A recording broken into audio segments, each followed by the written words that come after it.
Give it a good squeeze. Good to see you too. Good to be sick. Hey, Bill. Recording in progress.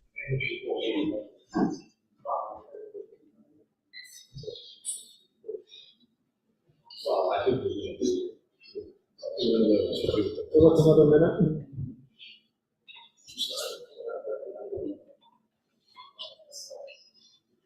Okay, we'll open the meeting.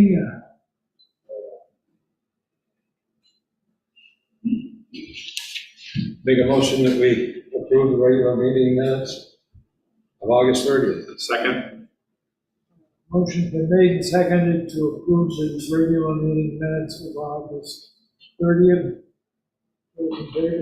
Aye. Aye. Make the motion we approve the non-public meeting minutes 1 and 2, August 30th. Second. Motion's been made and seconded to approve the non-public meeting minutes of number 1, number 2 of August 30th. Are there any additions, deletions? Hearing none, those in favor? Aye. Aye. Make the motion we approve the consent agenda. Second. Motion's been made and seconded to approve the consent agenda. Any additions, deletions? It added items K and L, an updated agenda that I sent out yesterday. So there's another event for the Swanzey Recreation Department's Halloween block party, and then the low income housing tax credit program for 2023 for the properties that are eligible. Any questions? Yeah, I don't understand what you said. Are you adding something to the set? I did to what I sent out yesterday. Low income, is it on here? Okay, got it. All right, thank you. Okay, no further additions, deletions, whatever. Those in favor? Aye. Aye. Public input.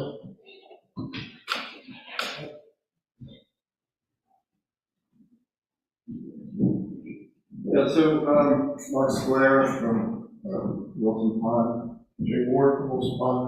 So we thought maybe today we would kind of go over some things that we see down Wilson Pond, some proposal ideas, some concerns, give you some updates on all of it. Looking at your agenda, I'm willing to defer that to maybe the next meeting. I listen to all these meetings online, there's usually nobody here at all. We picked a week where there's a lot of people here. So what I'd like to do today is just recite some of the topics that I'd like to go over and leave it at that, unless you have any questions from that. And so we want to go over the water quality results with you, to be informed of how our pond is doing. We have some aquatic and shoreline vegetation issues and concerns that we have to bring to your attention. Okay, thank you.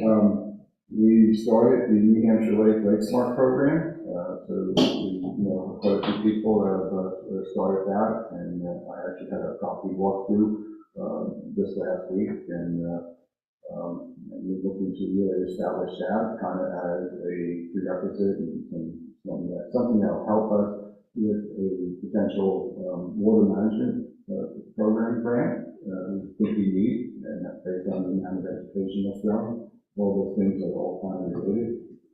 I talked about seasonal road salt and treatment, and if there's any alternatives or reduction around the roads around Wilson Pond. Once again, it's all related to water quality. The water level observation, what's working, what's not working. We fared the storm very well, and What was that? we fared the storm very well, and we just want to go over that. And I spoke with Mike this past week, but we want to just bring to the board's attention our concerns with the Upper Wilson Pond reconstruction, Upper Wilson Pond Dam reconstruction. Any off-schedule water testing, we wanted to talk about that. That was something that came up briefly during the catastrophic rain event. We asked a question or two, probably didn't fall to us, but we just want to bring that up. We both launched shoreline erosion, so there's definitely a lot of erosion on that shoreline, and we got a proposal, idea to be done to remediate that, so that we get those. There's some cleanup efforts that we do weekly, we do seasonally, and also now that does as well. We just want you to be aware of all those. And then there's another one here, the Monadnock chopper disturbance. One thing after you guys mentioned, it's kind of noisy out there, and sometimes, and we don't think it should be that way, based on our understanding of what transpired several years ago. So we can talk about that. And then I want to offer everybody sitting at those tables a boat ride on Wilson Pond.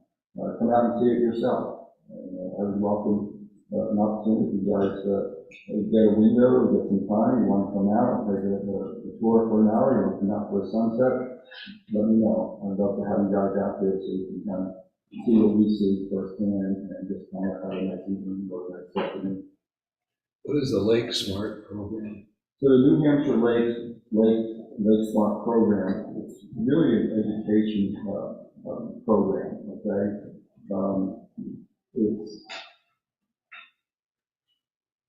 I'm freezing up here for some reason. I know exactly. You're not named Mitch, I don't think. You I don't think your name is Mitch, but.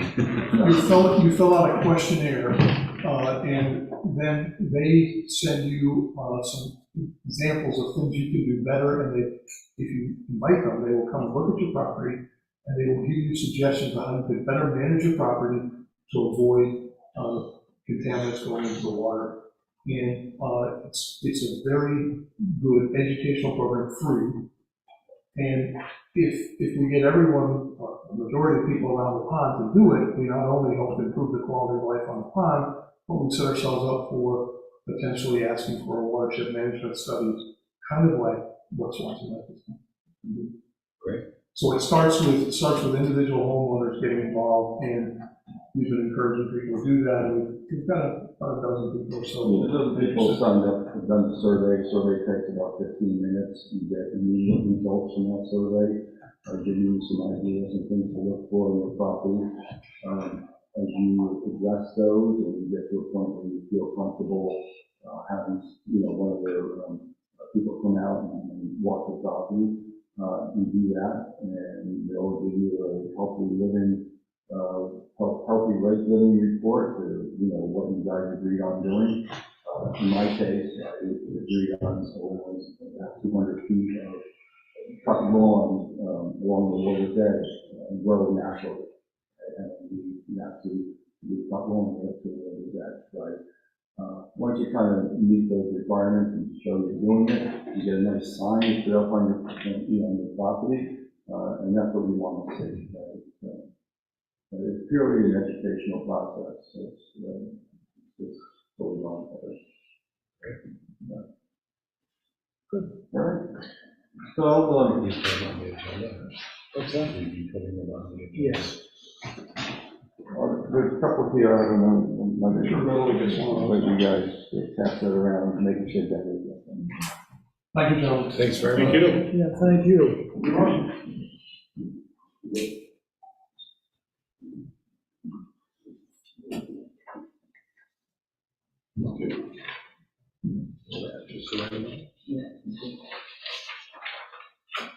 Okay, Bill.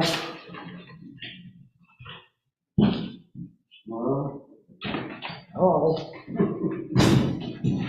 So I handed out, so the cover sheet is the pages that you saw before, and the second page is the second page of what you saw before, and Chief and I put together some data, both specific to the ambulance and then just general response rates.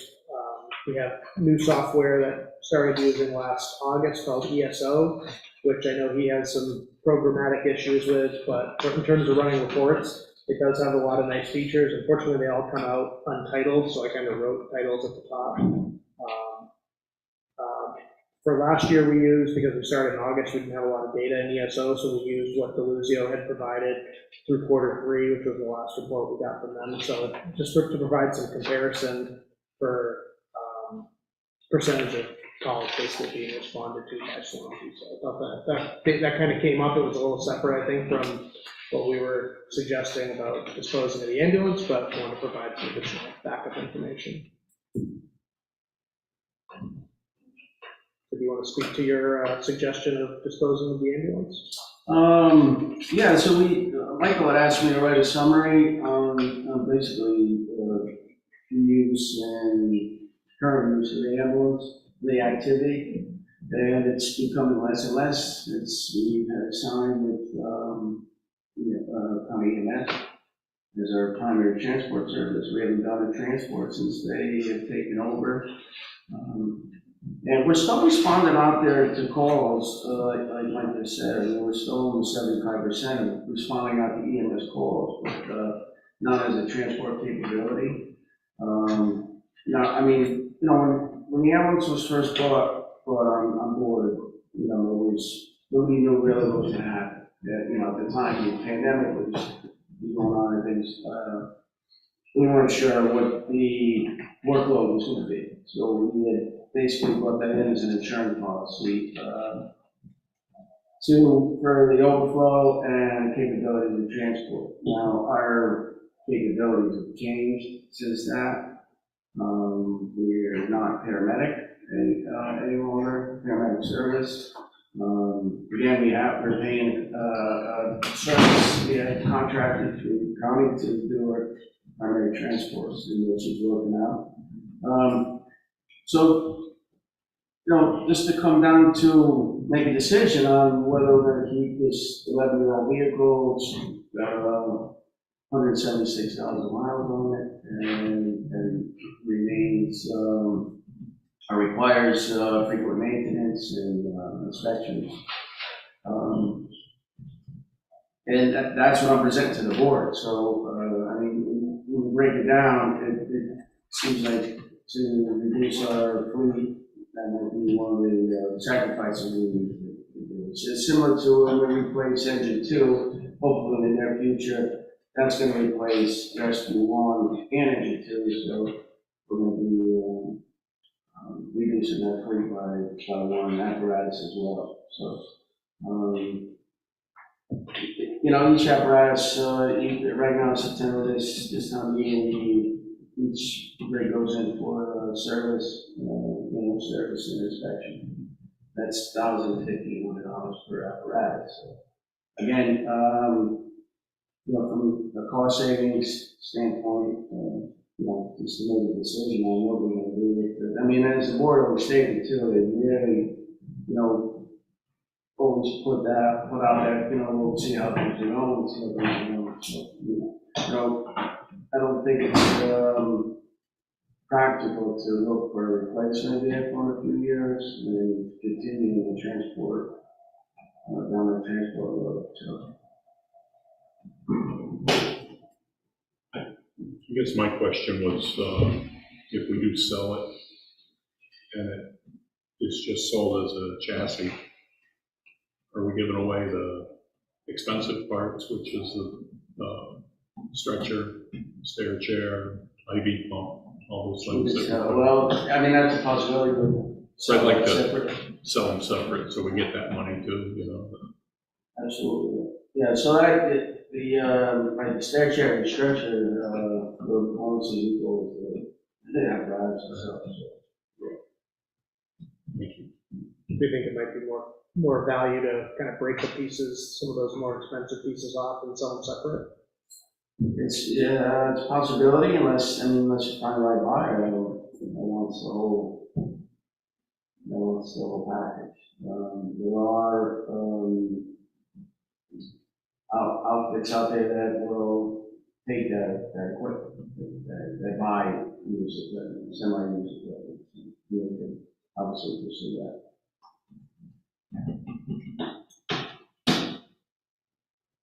The reason I questioned it was that it's something that isn't costing us anything. We still haven't come to a long-term solution for ambulance service in the area.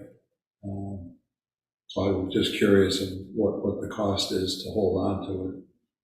It's $1,500 a year, it seems like a minimal cost if there's a need as we work through the process of understanding what the future is going to be for ambulance service. And I hadn't thought of it the way Sly did. It was just from the perspective that there's really no cost, or there may not be. Maybe there is. Well, I mean, there's, you never know if something can go wrong. So the transmission or motor or something catastrophic goes, it's going to be a significant cost to keep it. If they're on, it sits most of the time at this point in time, so it's not doing any runs or any runs at all. It's not doing transport. So, I mean, it certainly keep retained if we revisit it down the road, but that was the information that I compiled to, kind of.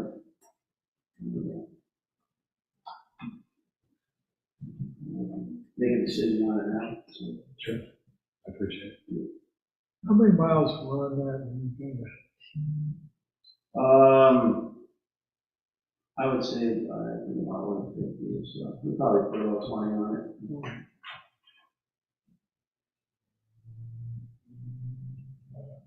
It's your pleasure. That's my line. What's your pleasure? How do you craft the motion? How do you want it?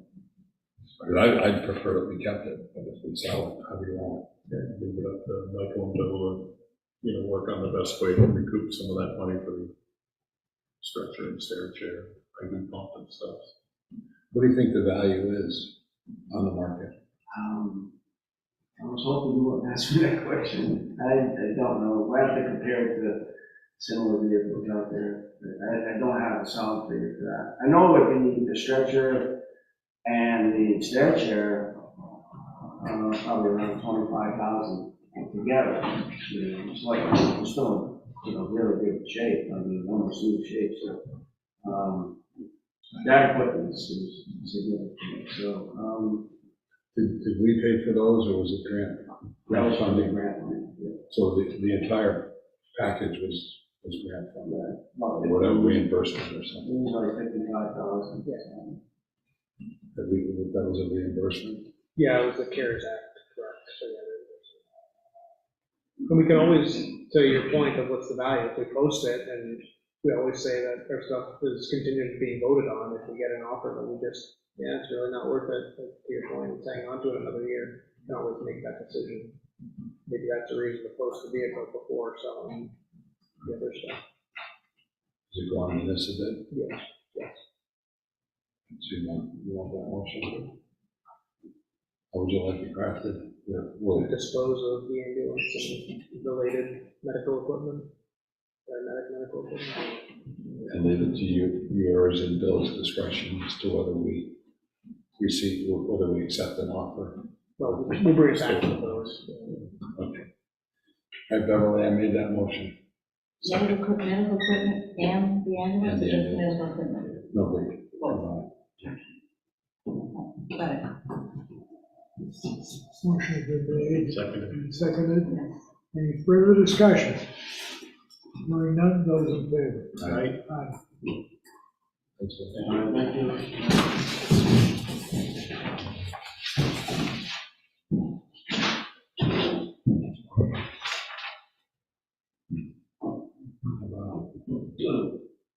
Okay, you're on. Hello. You folks in Barber as well? Yep. Here it is.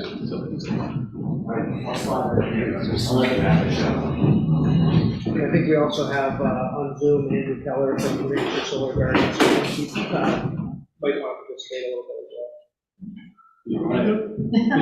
You gonna make us try to reset that up now later? Set up, wasn't it? Yeah. Perfectly set up. Oh, I'm sorry. Well, look what you did to the projector. Well, that was gonna be easy to just match to the screen, but We're sitting with it in their lap. so helpful.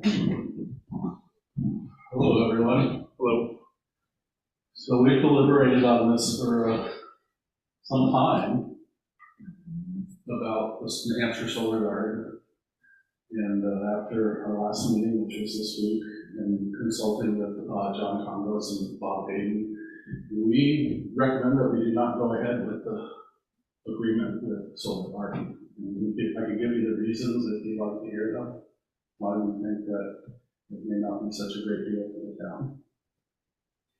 I think those who are here might be interested in that. We read the memo, but Maybe start at a very high level of what we're even talking about too, 'cause So Julius will correct me if I'm wrong, but we were looking at purchasing 50% of the power from Solar Garden for 25-year term with an escalator of between 1.5 and 2% a year, starting at around 16 cents kilowatt hour.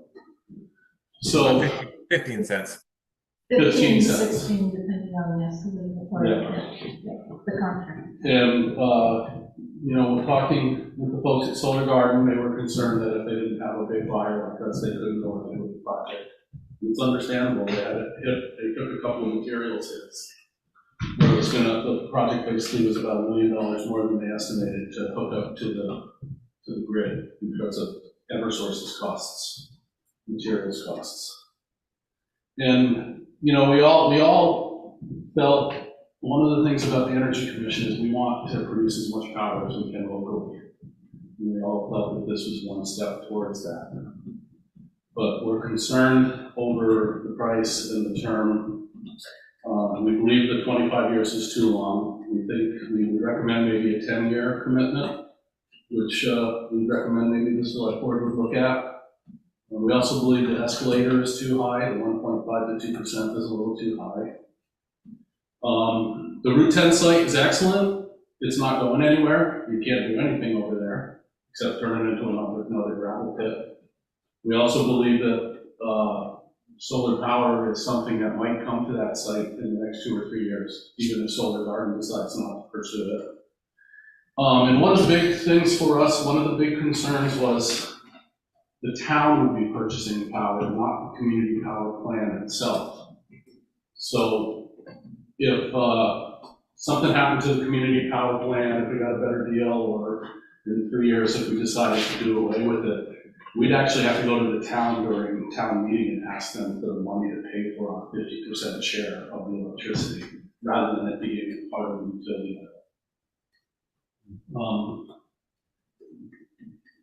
The 16 cents a kilowatt hour is not horrible if you can combine it into our community power plant. It would raise the rates a little bit for everybody, but it's about 1/3 of a cent, which isn't horrible. But if you want to explain that to taxpayers and utility users, that they would see an increase. Also, we don't know what's going to happen in the utility market. There's no telling. More than likely, prices will go up in 25 years. That's just a given. But we don't know what's going to happen in 3 years, or 30 months when we need to negotiate a new community power plant. Hopefully, we can get more renewables at a less of a price, because renewables supposedly are coming down in price as fossil fuels go offline. So we would think that it's probably behooves the town to just wait a little longer before purchasing such a large chunk of electricity. Let's see through this community power plant at this point, find out what they can negotiate with for us in 25, 30 months, whenever they're going to negotiate again, and then we can come back and look at how we can encourage solar power here in Swanzey. I don't know if Barbara had anything she wanted to add. I think the big thing, though, is the 25 years. Trying to make that commitment and our responsibility to continue to pay that. And we don't know if something should really happen drastically with the utilities, such that maybe everybody pulls out of Swansea community power, and then there's no one left to pay for that commitment, for that purchase agreement, except for the taxpayers. And so that's what we just thought, 25 years is really, really difficult to comprehend in terms of the risk for the town. And considering how successful the community power plant has been, I'm not sure if Julius has shared the numbers with you, but we're really impressed. We're looking at like 93% participation which is just fantastic. I think it just makes sense to wait a couple of years. The renewable technology is changes almost daily. We don't know what could happen. And do we want to lock ourselves in for 25 years? I don't think it's wise. I mean, we talked about it for quite a while. We do want solar power. We do want distributed energy in Swansea. We want our power production right here. We don't think it's wise right now this time. The immediate impact, it seems like a good deal, today, but 25 years or 20 years, 15 years from now, is it still going to be a big deal? How do you predict, talking with Bob Day and John Thomas, how do you predict what electricity rates are going to be 5, 10, 15? You can't predict. They could go up, they could go down. So it's a crapshoot either way. We could go with this plan and it would be 100% benefit for the town. We don't know, but we think the downside of that 25-year commitment is too much. Julius, did you want to add anything? No, I think it's just one of the biggest ones, and just like, we really like to emphasize that we reach out to multiple professionals on this topic and we'll find the best to be using information from them, also using information from the developer as well in the position. And that's really, it was a tough one. We've gone back and forth multiple times. Yes, we got it out. And just, this is where we got $5 million. Andrew, with Solar Gardens, did you have anything you wanted to add or clarify, or? I would, yeah, that was a very good presentation. Can everybody hear me okay? Andrew Keller with New Hampshire Solar Garden. Can everybody hear me okay? Yes. Okay, so thank you, Mr. Chair and members of the board. Again, Andrew Keller. I'm from New Hampshire Solar Garden. I'm the developer on the project. Excuse me. I think that summary was actually well put together, and I can address some of the concerns that the committee had or has. But I just want to commend the town for the support on this project to date, because when we came to look at doing this project with the current landowner, who's been the landowner for some time, I wanted to engage with the town early on. We always want to be able to bring the maximum amount of value from these projects to the communities that are hosting the projects. If that's in the form of, a net metering credit program for the town or the schools or local businesses, a pilot tax agreement, which this board entered into with the project, which we appreciate. So we're trying to create as much value before we look elsewhere. And that's always been our intention, to work with the town, be proactive. And when we found out that the town was going to be working towards, a community power program, a CCA program, it was an obvious fit, because this project and other projects in New Hampshire that we're developing right now, the intention of them were always to support these CCA programs across the state. We understand that the intent, not specifically written into the rules, but the intent of the law was to give these communities the opportunity to control their power, but also have a chance to get their power locally and have control over that. So one detail I want to point out that I think is important, and my ask of the board tonight would be to continue this conversation and collect a little bit more information, because the way that we price the power, it includes both the energy and the renewable energy credits. Which I do understand that the CCA went out and was able to acquire some of those environmental benefits out in the open market at a much lower price than what the New England-wide renewable energy credits, or they're called RECs, if you've heard that term, the renewable energy credits are valued at. So there's two options that I wanted to present to the board tonight. One would be, there's always the option to remove the RECs out of the price. And that would lower the price down to 12 cents or 13 cents in the two examples that are in your packet. So we're very much market consistent with where you are today. I think the point that the committee members made is very valid. None of us here in this room or on Zoom could even guesstimate where the energy rates are going to go, what the escalation rates are going to be. Some of the feedback we've received from some of the discussions we're having for some of our other projects is, after what we've been through with the volatility of the energy markets, having a known factor, like a known rate and a known escalation, is attractive, because you could have all kinds of savings in years 1 through 5 and have a year like we had last year, and all that savings could be gone in one foul swoop.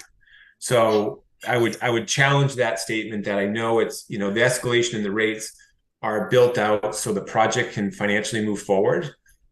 If not for Eversource and their changes in their equipment costs, which, as you heard, was double what we planned on. We planned on about $1 million upgrade cost on this project when we did the work early on. But after all these supply chain issues, Eversource came back to us and said, sorry, guys, it's actually $2 million. And that has obviously, as you can imagine, that's a major material change to the project cost that could be roughly a $6 or $7 million project cost. So it really impacts the numbers substantially. If it weren't for that change, we would be here with a different number and a different escalation rate, just to be fair. So there's one option is to remove the RECs, and then we would be pretty much price consistent with where the market is today. And then you'd have that luxury of knowing that the escalation is minimal each year versus the wide swings. The point that one of the members brought up, which again is a valid concern about, what happens if there's attrition in your CCA program, and how that would fall on the town's responsibility, because we would be contracting with the towns. It's the town that, is the credit entity that these CCAs are kind of supported by. I'm not sure if I know the answer. Maybe one of the committee members could chime in here. Is the town itself, like the town buildings and the schools, part of the CCA, or are they not part of the CCA program? Because depending on the answer, I just wanted to address that as a potential idea on how to come up with an option here. No, not for, Yeah, they're not currently. They're not part of it. Okay. Is that because they were under an existing supply contract with another retailer, or are they anticipating to be part of the CCA in the future when that contract ends? potentially. We can't speak for the school district, because the school district negotiates their own power package. Okay. But the town itself would come into the CCA after their contract ends, potentially? Potentially. Okay.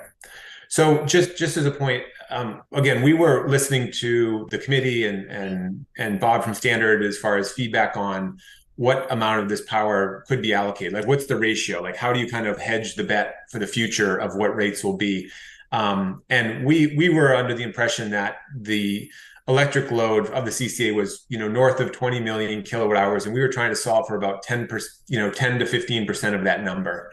That number isn't set in stone. I mean, we have the ability to push some of this power not only to the town CCA, but other entities that we're talking to. So if the bite at the apple feels too big, we can adjust. Like I said, we can pull the RECs out and just do the energy. We could reduce the amount, so that way you're kind of starting to hedge yourself forward into the future and taking some small decisions that will help it. And it might even be worth it to back it into what the town electric usage is. So it's not really unlike if we were to do a project just for the town on the fire department roof, or one of the town buildings or town properties. You would almost every single PPA in the state of New Hampshire is between 20 and 25 years if you do an on-site solar project. So maybe the perspective of this is that we figure out how much that electricity is, and we allocate that much into the CCA. So it feels more like a direct benefit to the town that we're connecting with, not sharing or not cost shifting any of those liabilities onto the CCA members, which I think I heard was a concern. So that's just an idea I want to put out there. And then lastly, I just wanted to make a point and this is just the reality, folks. I just want to share with you. I've been doing this type of development for over 13 years in New Hampshire. Most of my work has been New Hampshire based. What I've learned is a lot of the states around us have had other more aggressive incentives for solar, and those markets have filled up quickly. And New Hampshire is now one of the last states that has a modest incentive program for solar. And we've seen an incredible uptake in developers coming from out of state to develop projects in our area. And the issue is not the policy. The issue is the infrastructure. Our lines, the lines that go down your street, and the one that goes to this project is limited. And our project is going to spend the money to upgrade the lines so our project can connect. But what we're seeing is that there's not a lot of other room. They're very, very unlikely that there'll be room on that substation in town that can support more renewable energy projects. And we're seeing this widespread across the whole country, where it's the infrastructure issues and those constraints that are slowing down the deployment of solar into these type of programs. So waiting can be your friend. My experience over the last 13 years in solar is the longer you wait, things usually get more expensive. And we saw that firsthand with this project. So I just wanted to bring that to the board's attention and just wrap up my comments by saying, we haven't spoken to the CCA, the retail supplier that you guys contracted with, to understand how we could physically work with them to make sure that the blending of the power is not a cost liability, more of a cost benefit. And I would love to have that conversation with the board's recommendation to do that, so we could really come back with real numbers and a real percentage and how it could be allocated to potentially the town's load for the future. So we kind of mitigate some of that liability to the CCA itself. So happy to answer any questions, but again, I appreciate the board's time and consideration on taking a little bit more time to make a final decision on this. And I very much respect what the committee's done so far as providing this information, because for the most of it, I can't say isn't incorrect. Actually, a lot of it's very correct. I just wanted to add a few more details to the mix. Thank you. Being able to lower the price is great, and even at 16 cents across the board, it's not a big bite or a big addition to our community power plant. So one way or another, it's not a horrible thing. Again, I think the sticking point for us was the 25-year commitment. We believe that a 10-year commitment is more practical for the town. We also know that Bob at Aiton wants to talk to them about integrating, if we go ahead and integrating the solar garden production into our community power plant. He may even want the power himself if we say no to solar garden. That's something that those guys have to work on. And the whole thing about New Hampshire being an outlier in New England is so true. Yes, it's partly infrastructure, but it is policy too. And if the administration changes and during the next election, depending on who comes in, all those incentives might change and everything might just blow open for solar power and renewable energies. If it stays the same, we don't know. We're pushing hard to encourage renewables in New Hampshire, and we're going to continue to push hard. It might not be as hard if the administration changes in the next election. So these are things we can't predict. What we can do is say we really like local solar power. We want a contract for 10 years. We think that's a great deal. We'll roll it into our community power plant, but we still don't. There's 1 5-year deal that's a real hiccup for us.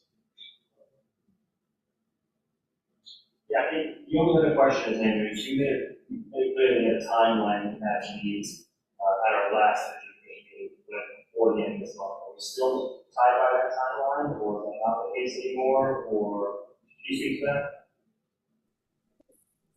Do you mind just going up to the speaker a little bit closer? It's a little bit muffled. Sorry about that. Yeah, no, my bad. That's much better. Thank you. At the last Energy Commission meeting, you expressed that there was a timeline that we had to receive some level of approval. So either you said at the end of this month, that's kind of your goal. We're going to go back to the table and look at this proposal again with Bob and Broom and I guess really delve into this. Is the end of this month still work for you guys, or is that not the case anymore? Yeah, no, thank you for clarifying. Yeah, I definitely could hear that loud and clear. So for the board's education, when we spoke to the committee last time, we had completed our Eversource engineering work. And once we finish that work, Eversource gives us 30 days-ish, plus or minus, to make a 25% deposit payment to keep the project active in their system. So if we don't pay $500,000 on this project in a very short window, which I will speak to in a second, some changes on that, the project will fall out of the queue and we'll have to start all over again, which has taken us almost 2 years to get to this point with Eversource. So we have been navigating that very carefully. Eversource is very much understaffed right now. They lost one of their lead engineers, I just learned of recently. So they are very, very short-staffed, and they have been struggling to get things back to us in a timely manner. So we've spoken with them about that and asked for them to push out the date of the deposit, because we haven't had physically time ourselves to receive the executed contract, put the plans in place to make that very large deposit.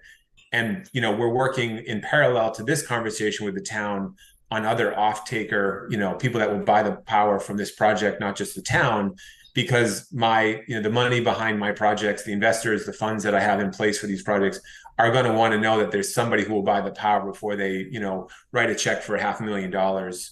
So to answer your question directly, we have a little bit more time. I've asked Eversource to give us until the beginning of November to make that payment. So that gives us the next 6 weeks to find a solution for who will buy the power from this project, be it the town at some portion, some amount, or if the town is explicitly not interested. Out of respect for what I've offered the town from day one, I would give them the first right of refusal on this opportunity before I went elsewhere, before I sign any firm contracts. So we can take the time to see if there's a common place to land, or if the board still is very much opposed to this, and then I will, take it off the table, and I will, focus elsewhere, still with the intention of getting the project done and showing some value to the town by way of the pilot payment. We don't want to just abandon it just because of this. We're going to keep on moving forward as hard as we can.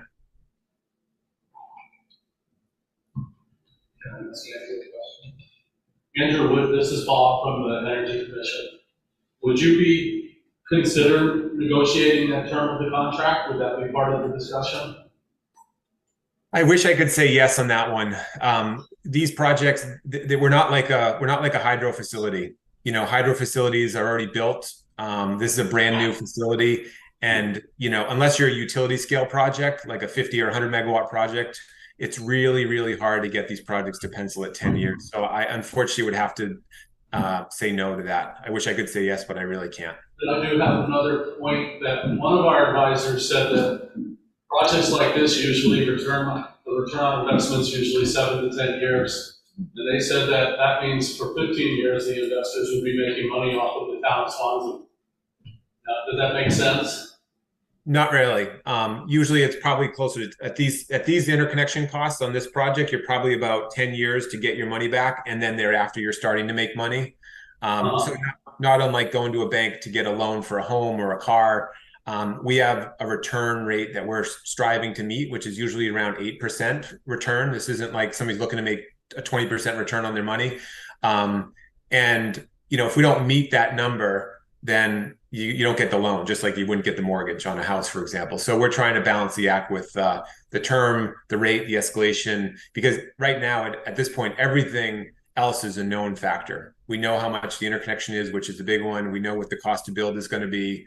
We know what the cost to buy the land is. So all those, we know what the pilot payment is to the town. So we have all those very known numbers. We spent probably about $180,000 or $90,000 to date to get this project permitted to this point. So now we're down to the last couple of components that we, have to figure out how to make it work for everybody. Thank you. You're welcome. One last one, if you don't mind. So Andrew, the last really concern that the Energy Commission had was with the percentage. We're talking 1.5 or 2, depending on which proposal we're talking about. Ultimately, are those rates locked? Are you willing to go down? We do something like a 1% or a 0.5? I know some agreements are discussed at either linear rates or even actually progressing rates, so it would actually decrease over time, depending on estimated changes in energy. So that's kind of my question. What's your thoughts on that? Yeah, I've heard loud and clear. We're doing a lot of these type of projects out in California. There's a lot of CCA market in California is a very mature market, as you may know, and their requirements are the energy has to be fixed for the 20 years. On these smaller scale, the big projects in the desert that are hundreds of acres, thousands of acres, those are a different animal altogether, not even worth comparing to. But the CCAs are typically looking for a fixed rate. That way it's known. There's no escalation. There's no risk. You're just taking the chance that if the energy goes below it, you're a little bit below it. 1 year comes back around, you're not fighting yourself. I haven't looked specifically at what that number would look like if you were interested, if the town was interested in just a fixed rate number. I could go back and check that if that's what I think I'm hearing you request, or if there's a way to adjust that escalation. I mean, we can chart it out and see what it looks like, what the rate would be in the future, and see if that's palatable to the committee or to the board.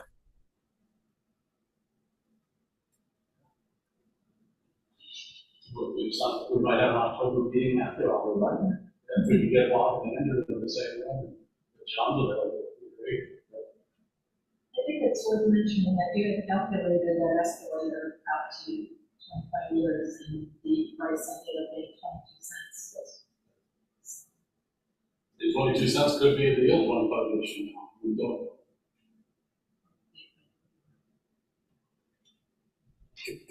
If I understood Andrew correctly, and from his paragraph here, whether we make the decision to move forward for Swansea or not, the project's gonna move forward because there's other entities that we're interested in buying. So that kind of takes the pressure off us for this purpose.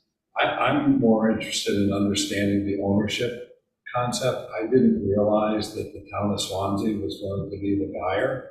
So how does that structure? I'm not personally comfortable with being in the utility business with something that we're not skilled at. And so I'd be curious to know how that structure would be formed, and then what other communities have you had the opportunity to talk to be able to understand that process? We haven't really talked to anybody about that. The community power program, we'll probably find a way to integrate it so that all the users that are signed on board will get that power. The question is, are we going to stick with Standard Energy, or are we going to go with the new CC Community Power Coalition in New Hampshire, which is really doing great? They've got their legs under them. We might want to transfer over to them, but our impression is that whatever the town will purchase from Solar Garden will be rolled into the community power plant. The town is still going to be the owner of that electricity. The resident utility users will be buying that electricity, but again, if for some crazy, outrageous reason the community power program collapsed and everybody pulled out of it, the town itself is responsible for that 50% of whatever we bought, not the utility users. So you'd have to come with a warrant item and say, hey, we need $100,000 to pay for this contract this year. So, and, you know, I'm just shooting that number up in my head, but the point is that the town is going to be the purchaser. And my understanding, one way or another, we could roll into our community power plan. Worst case scenario, that plan folds up, the town is responsible for those expenses, not the utility users. And that causes a little bit of discomfort. So did you all discuss that concept at all? And what's your level of comfort with that? That's one of the reasons why we're opting not to pursue the contract as of. Because we weren't comfortable with the extended time and the escalators.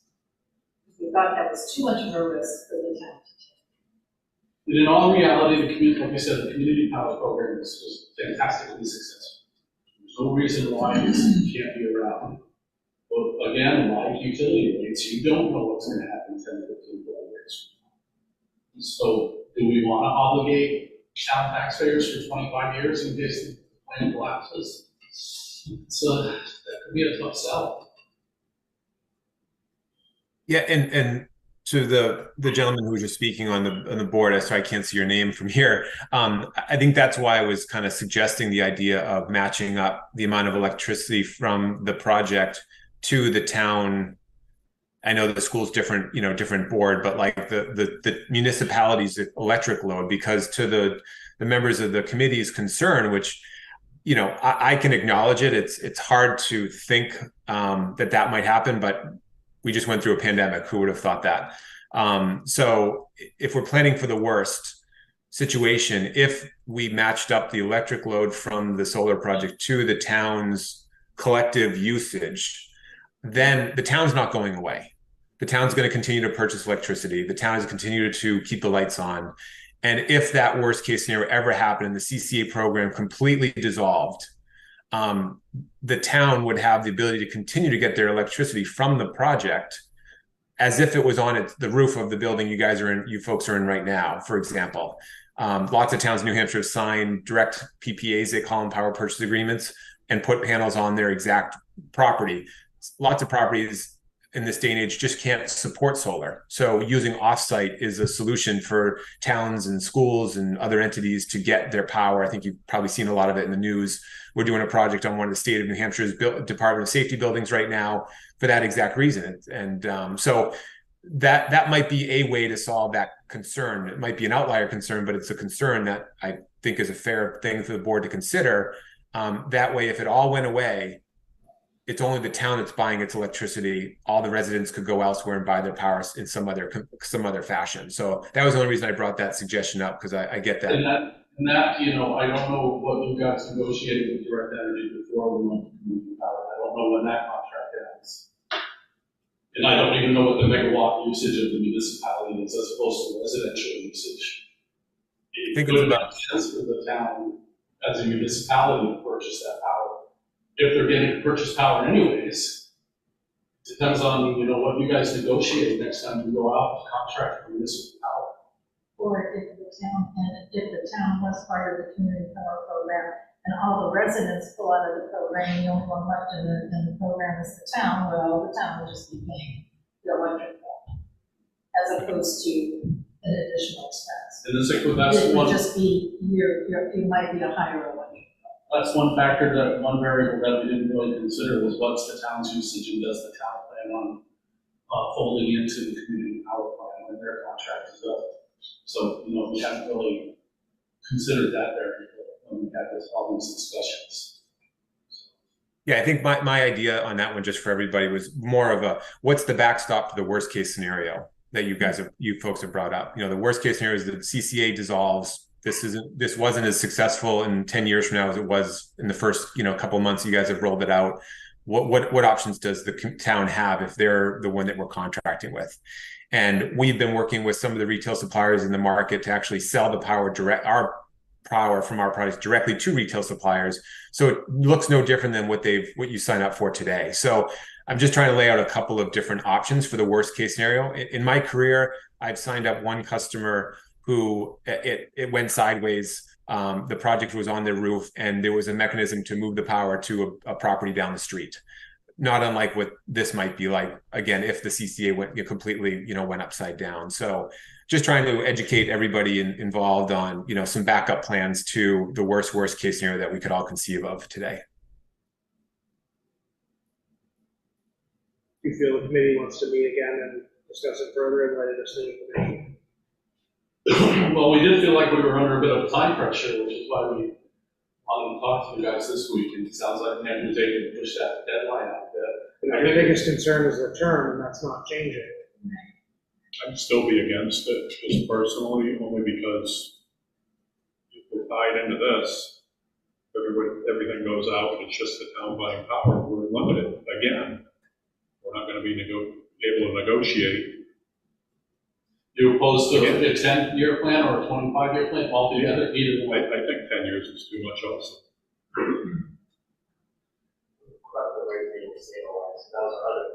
Well, I think just running it through the community power is the way to do it, in the respect that we're not supplying energy.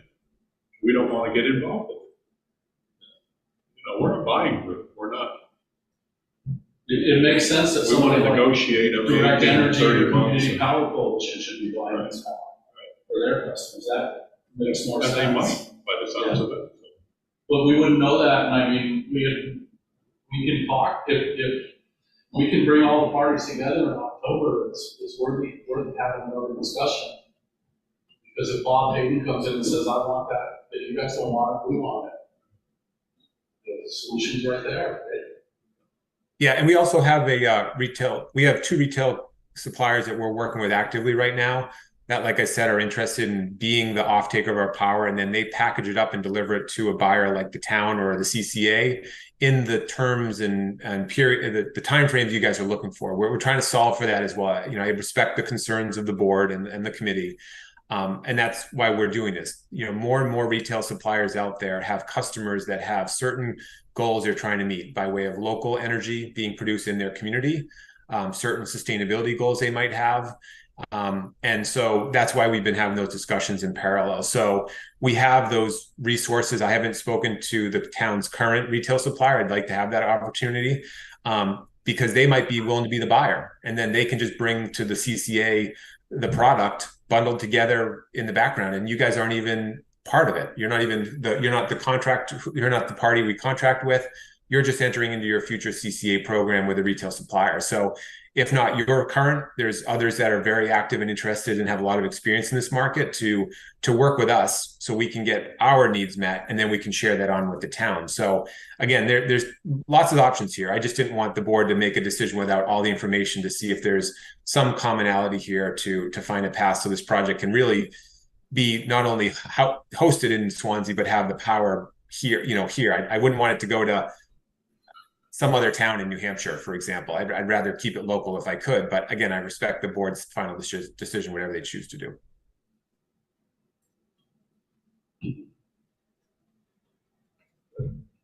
Okay, Analyze further and report back. Y'all have done a great job. Yeah, thank you. Thank you. Thank you.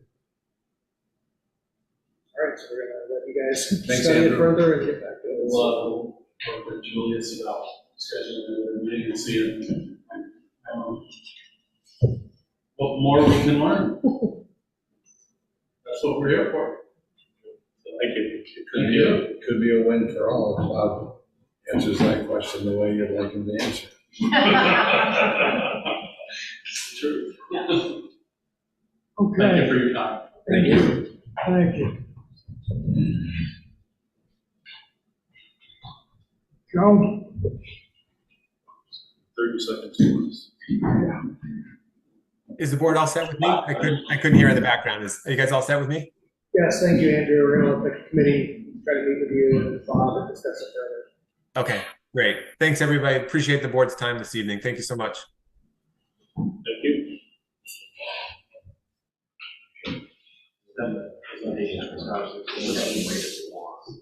It's not a problem. Okay. We'll stay in order, I think, right? I think it'll be very quick. All right. Good to see you, Joe. Good to see you as well, good evening. Beverly, I'm gonna make the motion to authorize the expenditure of up to $220,000 for a new dump truck, with $170,000 from the Highway and Cemetery Equipment Expendable Trust Fund and $50,000 from the USDA Rural Development Community Facilities Grant. How's that sound? Second. Okay, we got a motion, it's made and seconded. Any further discussion, hearing none, those in favor? Aye.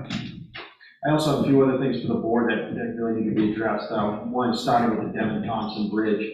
It's in need of about $250,000 of maintenance, which we plan for. The bridge has been looked at by engineers. We've also had a bridge contractor look at it. There are funds set aside for it. The bridge is in very good shape as far as the steel goes, the decking and the membrane, and one of the joints need to be replaced. One of the things about doing the bridge is a challenge, talking to the contractors and the engineer, is they would prefer to shut the road down completely for up to a month. Obviously, Mike Brantley and I have been talking about it. It obviously have to be done when the school is out, so the goal will be next summer to start work in July and finish before the school starts. The downside to not closing it can be done without closing the bridge and running one-way traffic, but you can, I've been told by a couple of contractors, you can double the cost because of all the traffic control they have to deal with, and it changes their ability to work that efficiently in the procedure they do. So that's where we're looking for some guidance from the board as far as. How long do you anticipate the project? They said within a month they can complete it, but the big question is when they peel up the concrete underneath, from what they see underneath the bridge, the concrete looks to be okay, but they won't know until they tear up all of the asphalt. So it depends. If there's more damage to the top of the concrete, it will take longer. But if the concrete does not need a lot of work, it can be complete within a month. But it can't be put off. I mean, we could probably wait a little bit longer, but it's something we want to do sooner than later because the cost of the bridge and the steel is in very good shape. The longer we wait, the more we risk for erosion and damage to the steel. And how would this impact the fire department and Pro? There would be some, Pro wouldn't have an issue as far as, because most of their traffic is coming out of the town. it's something we definitely have to have some discussions with the fire department and the other substantial is the campground. That's their busy time. However, there's no way this could be done with the school. With the school in session, it would be too difficult with the bus routes. So how would the heavy equipment get to Mold Pro? Coming off of Route 10. They would come off of Route 10 on that side of the bridge, so they really, the only challenge is they had their trucks that were heading on Route 12 wouldn't be able to cut across town. It would significantly decrease the truck traffic going across town, but Mold Pro would be able to get in easily from Route 10 without crossing the bridge. The bridge is on the other side of Mold Pro.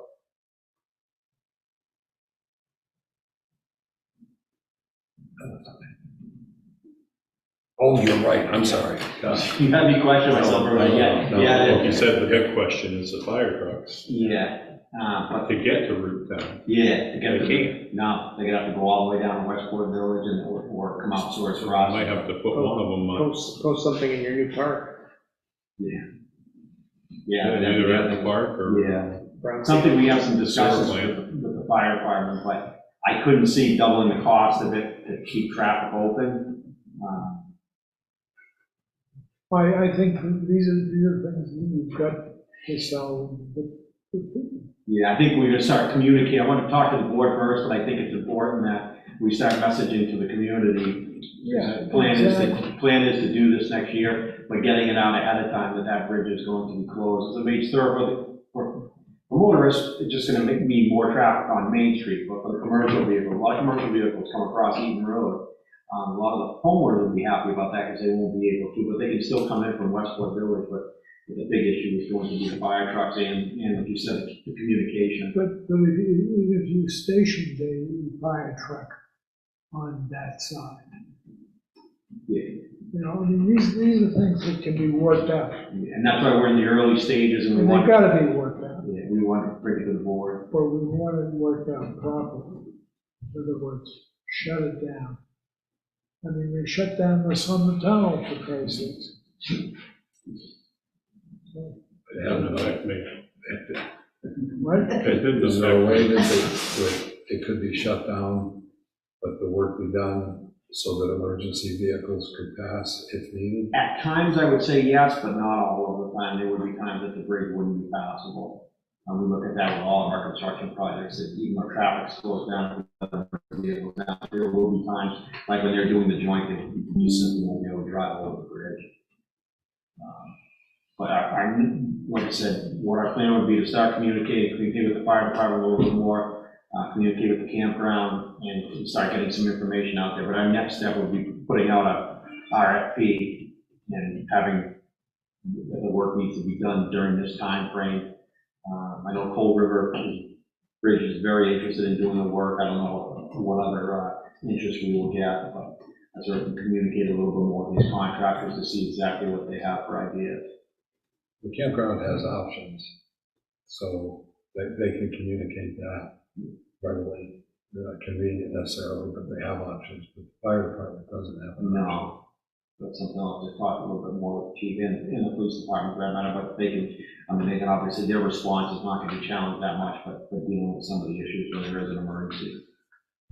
But like I said, in my opinion, if we wanna do this sooner than later, crossing the bridge down the road, it's gonna be a lot more than that money we have set aside for maintenance.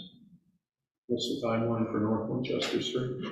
Still working on grant funding on that. It could be the following year. We obviously wouldn't want to do that in the same year, but I don't think North Winchester and California Street is going to go next year. We're hoping we can get it out to bid next year and do it the following year. We may have to do a little bit of maintenance work to it at the end of this year because North Winchester Street is so bad.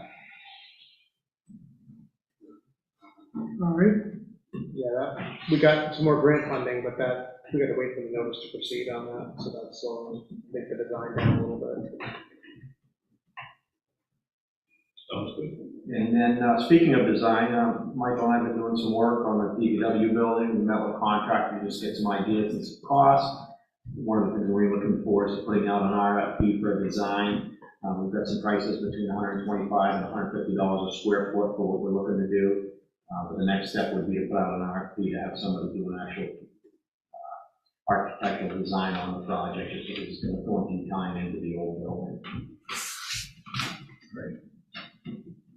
Good news as far as funding, we finally finished up the FEMA from the 2021 funding. Some of that money is starting to come in. One of the projects it's going to pay for is a culvert replacement on Wickham Road that is very deep in the ground. It's going to be a contracted project that they're going to fund. Some other work up on Christian Hill Road. We've submitted everything we have from this year's flooding, and as you know, the governor sent a request for a declaration, but we're still in this status quo waiting to find out where we're at with that. We have still playing catch up. All the roads are back in place structurally, but we're starting to now go back and do some final cleanup and get ready for paving. Paving is scheduled for the roads in October. We're going to be doing some temporary paving, hopefully next week up on Hill Road and Talbot Hill Road. But those are just going to be patches that will be milled out and repaved with top coat in the future. So we're on track. I'm pretty confident we can get everything done before frost sets in. But hopefully the weather holds up and we start seeing a break in rain, because we've been moving a lot of time, especially with the gravel roads, losing a lot of time with the rain. Like really mentioned the park, I don't know if you saw coming in here, we've been working with a contractor. We finally got going on that on the bulb launch. It was due to some delays with some engineering problems and with DES. We've had the materials, we've just been waiting for the green light to go ahead. Should be done tomorrow, and then the next step is going to be working on redoing the parking lot. That's going to be paved at the same time they're paving the roads. The next update that I know is near and dear to some of you is the sewer plant, where we finally got all the pieces for the pilot program, and the sewer contractors are starting that install Friday. They hope to have that new pilot program up and running, and the goal is to improve the way we're treating for phosphorus. They're going to start testing weekly. They really can't give me a solid answer on when they're going to start seeing a difference in results, but this pilot program could wind up being the long term to tide us over for other updates. They're very optimistic it's going to make an improvement, but once again, we won't know until it gets up and running. He said in a month you should start to see some difference in the testing, but really couldn't commit to it. There's just so many moving parts with it. Sidewalks and signage. Yeah, so Swords Crossing sidewalk project, as you know, was complete. It came out very well. Best looking grass in Yeah. Swanzey, I think. Exactly. We're putting that stuff. But It's like a golf course over there. People keep calling to find out what we use for grass seed because they want it for their lawns. So I reached out to the state because it's their jurisdiction, addressed a lot of the concerns that the public have and DPW has. I think the bridge has been hit like 3 times in the last 6 weeks. It's on a regular basis, and optimistic that signs will help a little bit, but you see people drive down with large campers and large trailers. They see the bridge, they're thinking they can make it through, so sign's not going to stop that, but the state have agreed to do a review of it and come back. I said, I looked at the issue with the stop signs as far as the road rage, and tell them to consider, do we have another stop sign, or do we remove both of them? So they're going to take a look at that, but the big pressing issue is more truck signage. Will it help, hopefully? The other challenge is dealing with Google, reaching out to Google to see if something can be done about it. My understanding, I haven't done it physically, but if you're in a truck and you put directions, it will send you down that road to that covered bridge.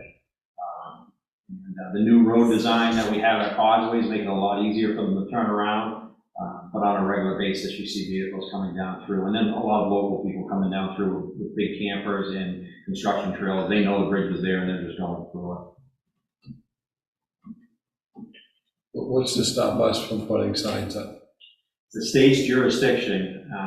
What's to stop us from doing it? I don't know the exact answer to that. Because with the bridge out, the Island Street Bridge out in Keene, I run into the same situation now on Emerald Street, where it's a 4-way and one's drive-through, the other 3 are all stop signs. And people that are doing the drive-through that don't know, they've never been there before, they don't understand why everybody else has stopped, so then they stop. So it creates that level of confusion. Fortunately, there's no bridge. But in our case, I agree with you. No signs or 2 signs. No. Yeah, it can't stay the same. Well, my idea was that we would let them do their review, see what they come back with. If we didn't agree with what they were going to do, or we wanted more, then maybe have the select board draft a letter and put it as a second request and kind of escalate it. Why don't we just do it? What are they going to do? Yeah, I don't have an answer for that. Because we need to make sure that the truckers that are trying to go down there and people that are pulling that kind of construction material across, that it's not allowed. And we're working, obviously Sly's working with legislation to allow us to hopefully get something passed that will allow cameras to be put up. But in the meantime, why don't we just put up the signs? Let the state take them down. I guess that is an option, that's the direction the board would like to go on. I don't know if the board wants to, but I just think it's. Yeah. Why not? Yeah, I mean, it's not gonna hurt, but sometimes sometimes their ideas are different than ours, I guess you could say. Well, we found that out in Holbrook, but. Yeah. But regardless, I agree with you, we give them a shot, but if they come back with no, I think it's our town. And like I said, I'm optimistic it'll help some, but it's not gonna, like I said, when you have people going down there and they see the bridge, and they're still thinking, I think I can make it, the sign is not gonna get them to stop doing it, but even if it makes somewhat of an improvement, that bridge gets hit so frequently, and it's all cosmetic right now, but with everything we have going on, it's just, I get asked all the time, how can you fix it yet? It's like, we had quite the summer, as you know, with damage has been drinking out of a fire hose with a very, very small crew, and hopefully we have some warmer days in the winter, we can get to some of those cosmetic repairs, so it's kind of, that stuff has been put on the back burner. Could the guardrails be adjusted somewhat? That would have prevented some of the damage.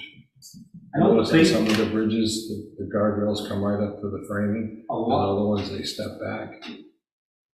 yes and no. I mean, a lot of the damage I see now, people are making it through, and then they're hitting it on the outside, whether there's a different height. The damage that's on the southern end of the bridge, the southwesterly side of the bridge, the damage is from inside, something catching on the top and breaking it off. I know there were some discussions about cameras. I've obviously been a strong proponent of enforcement. I mean, at this stage, when the police department catches people driving across it, I think there should be some fines issued. I think we're beyond the warning stage with all the communication and all the complaints people are getting on Facebook. I think some enforcement efforts would definitely help with cameras, especially for that bridge, which is so much more problematic than the other ones. The bridge over here, granted, we don't have the volume of traffic, but the bridge over here with no stop signs on it, you really don't have the rotary incidents. You really, knock on wood, it'll probably get hit tonight, I'm saying that, but it infrequently gets hit. The only downside of that, not having stop signs, they have people going across that bridge 30, 40 miles per hour. That's the only downside, but the people seem to just kind of yield to one another down there, and it's infrequently that they're issued. But Sawyer's Crossing Road is like a free-for-all, just from the time working down there on the sidewalk. It's just amazing, and just different traffic. All set? All set? Thank you. Thanks a lot, John. Take care, Mark. Bye, Jay.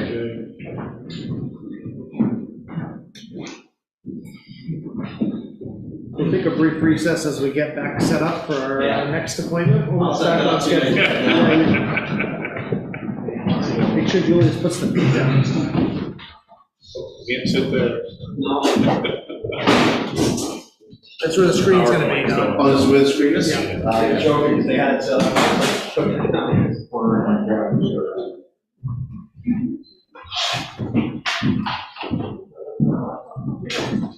So did you update the PowerPoint since the last one, or I can do this?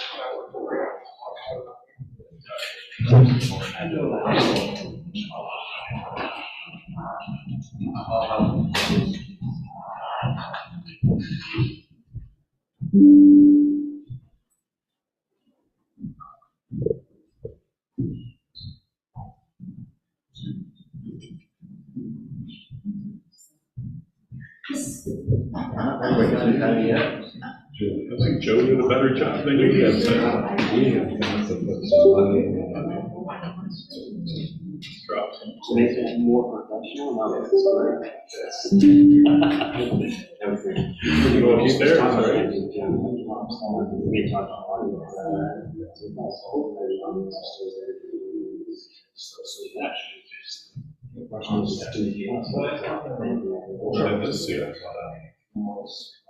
Upstairs. Tissues to stage. I think really upstairs, it's the audience. Put the projector up and see it upstairs. Yeah, drop down. So, there's this. Yeah, larger, okay. We can always put it like that. 10 years. I start low and then that helps you guys bring it up. No, well, Be careful of that. You just like.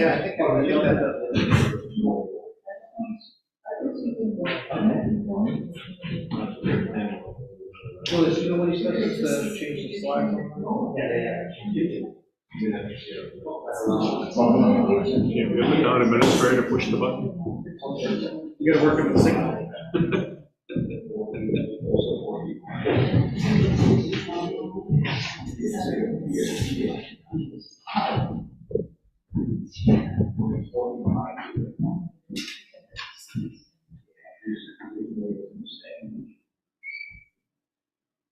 While we figure that out, you guys want to introduce yourselves? Absolutely. Thank you. Don Lucier, city engineer in Keene. I'm also the designated local public agency project manager for what we refer to as project number 40666. I'm hoping that's not a no. Take that as a sign if you will. With me tonight is Brian Colburn from McFarland Johnson, the design engineers for this project. I will say Brian is a very capable engineer. He is not the regularly assigned staff from McFarland Johnson that works on this project. Unfortunately, our regular project engineer is like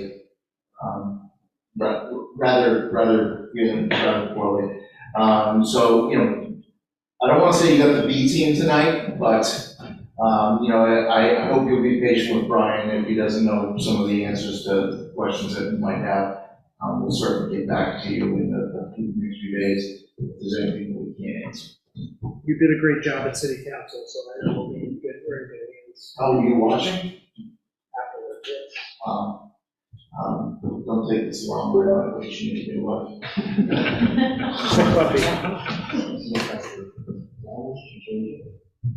Perfect, thank you. Okay, so thank you, Mr. Chair, having us here tonight. Just to kind of refresh folks' memory, this project started about a year ago.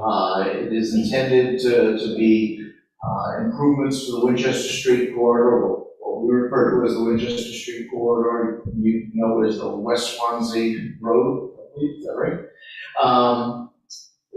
Route 10. Now this project is funded with funds from the Federal Highway Administration, and it's being administered under what the DOT refers to as the local public agency or LPA program. Under that program, the local sponsor is responsible for the management of the project. They oversee the consultants, they oversee the construction and what have you. We pay the invoices, and then DOT reimburses us 80% of the cost after that.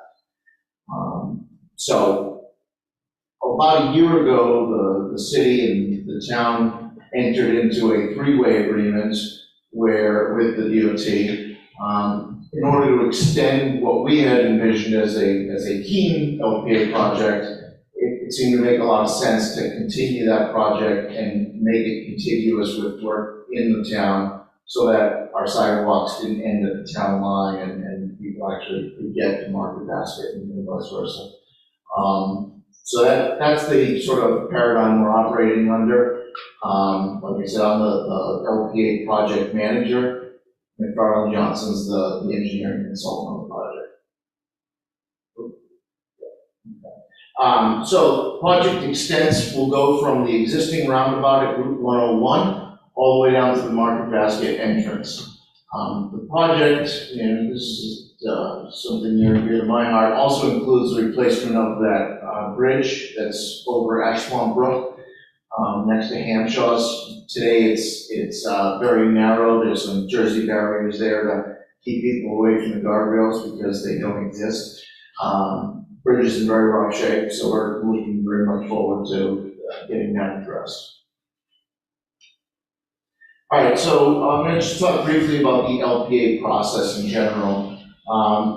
Because we're using the federal money, there's a number of sort of requirements and steps in the process that the federal government requires that we follow. One of them is a public engagement, public outreach process of some sort. The way that we handled that was through the establishment of a steering committee. It was a 7-person steering committee that included 2 representatives from Swanzey and 5 from Keene. We met a total of 5 meetings with the steering committee, as well as a couple of just public listening sessions that were held. One was held here in this building, one was in Keene. That was done early on last September, October timeframe. After those listening sessions, the steering committee helped the consultants develop what's called a purpose and need statement. And that purpose and need, Brian will talk to about in a second. It really is sort of like, it's a lot of words, a lot of fancy words, but it actually is quite important. It establishes sort of the metrics by which we're going to judge and evaluate the alternatives that we come up with, right? Which alternative most effectively meets the project purpose and need is kind of how we measure and how we decide on what we want to move forward with. In the years since that time, the MJ team has been busy and sort of working mostly in the background, doing a survey, collecting traffic counts, evaluating environmental impacts, and doing a lot of that sort of background work that we're going to need in order to get through the federal permitting process. And eventually, the end of this process, what's called the engineering study phase, is the selection of a proposed action.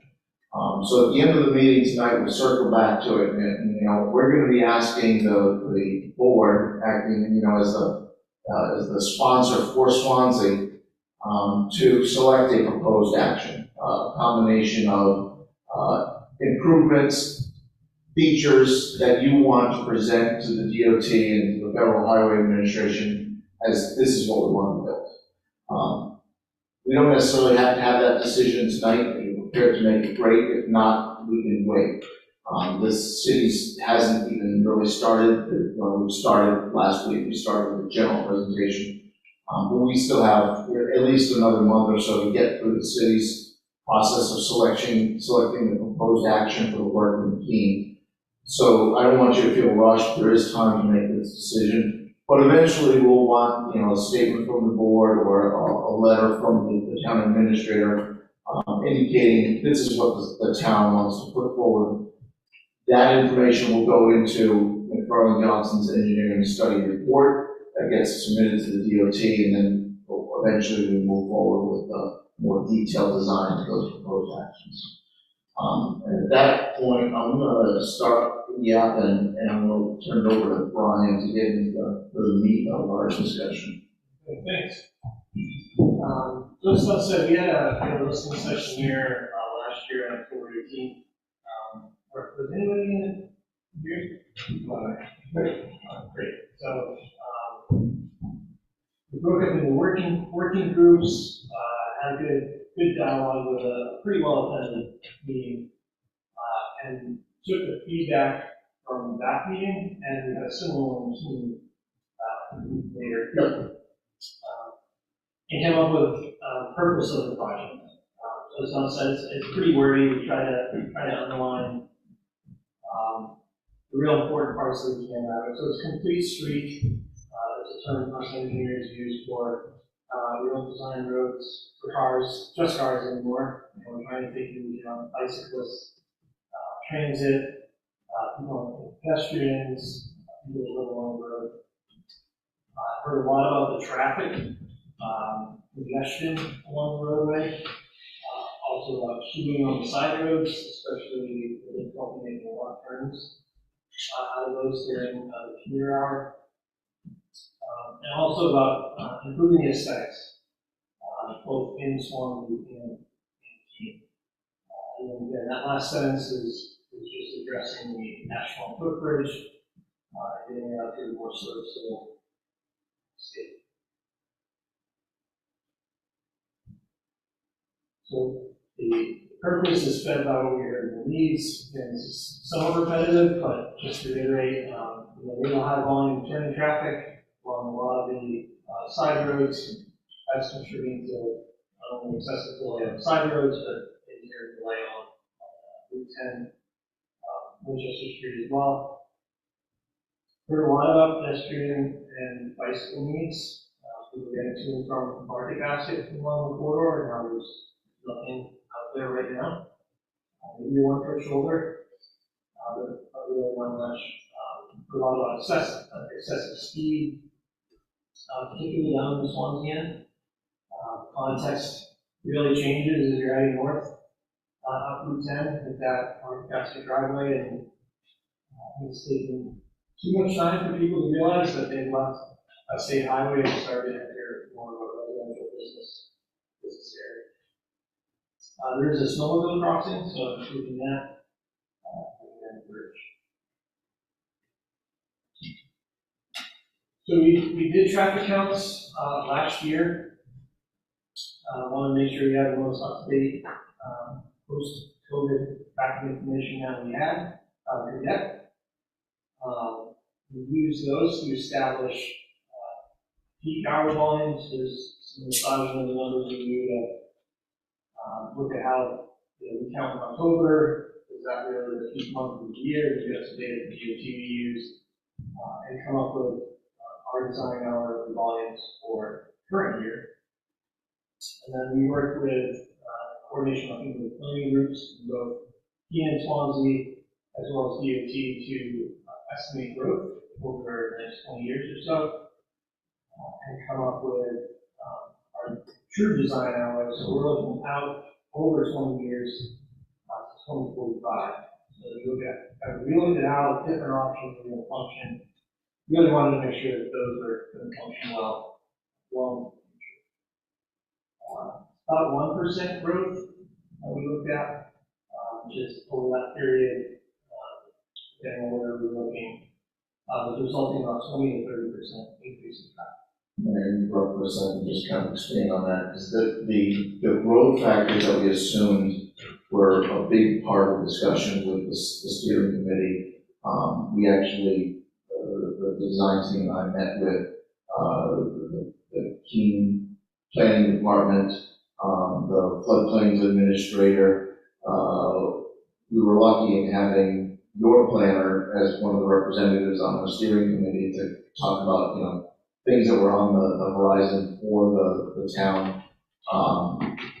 And we really stressed about what is that growth factor, because if you overestimate that growth factor, you end up building a lot more capacity than you actually need. If you underestimate that growth factor, 5 years from now, 10 years from now, you've got congestion problems again, and people think you don't know what you're doing. So we did a lot of due diligence to try to come up with what we think is the right number. 1% per year for Winchester Street is what we used. 0.25% for the side streets, the side roads that come off of it, particularly in Keene, Fairbanks, Wetmore, those are built out. Right? For the area off of Crick Road, where there's a lot of vacant land, we looked at the development potential, and Bill probably can speak to this a little bit. Good developable land is becoming harder to find. And until this point, that land hasn't been widely developed because it's been expensive to develop. Eventually, the cheap to develop land is going to run out, and we think that in the next 20 years, we're going to see stuff happening there. But it's all in the floodplain, so we know that a portion of that land is going to have to be used for floodplain storage, floodplain mitigation. So we made the assumption that only 75% of the available lands in that Crick Road project area would actually be used for development. The rest would be used for floodplain mitigation. And then we looked at what the Keene zoning rules say about development in there, or how much use traffic would that generate.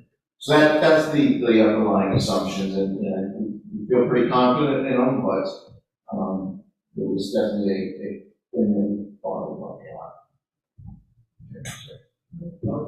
I'd say if you have questions as we go along, feel free to raise your hand. I'm not used to answering as they come rather than trying to go back. So that invite goes for everybody. We'll see you if you raise your hand. So as we looked at the corridor, from Market Basket up to Route 101, kind of separated into 3 different contexts in these 3 segments here. So as we look at the southern segment, certainly Market Basket has its particular context, but it's more, other than that, it's fairly residential. Get into Keene, around Matthews Road, the context starts to change. Obviously, Bradford Street is a major place for work. And then as we get towards Kinshaw Lumber and into the north segment, the context changes again. The driveways get a little bit more dense, more retail in that area. So we looked at, and the traffic volumes change in these segments as well. So these are the 3 segments that we analyzed. So let's start with the north segment. Looked at a fair amount of options, number of lanes to accommodate the traffic we were seeing. We looked at various ways to handle left turns, whether it was a 2-way left turn lane in the middle, or in this case, we opted to go with center median. So between the 2 roundabouts. So there will be no left turns. Anybody who wants to get to the other side of the street, not be one of the roundabouts to reverse direction. And I should say at this point that when it says the north segment recommendation, this is what the steering committee has recommended to the town of Swanzey and to the city of Keene, right?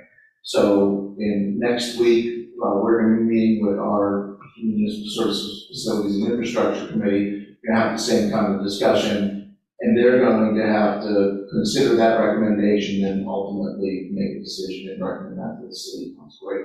So at this point, these recommendations are what came out of the steering committee process. I don't know if that's going to end up being what the city of Keene will ultimately decide to move forward with, but that's what was recommended.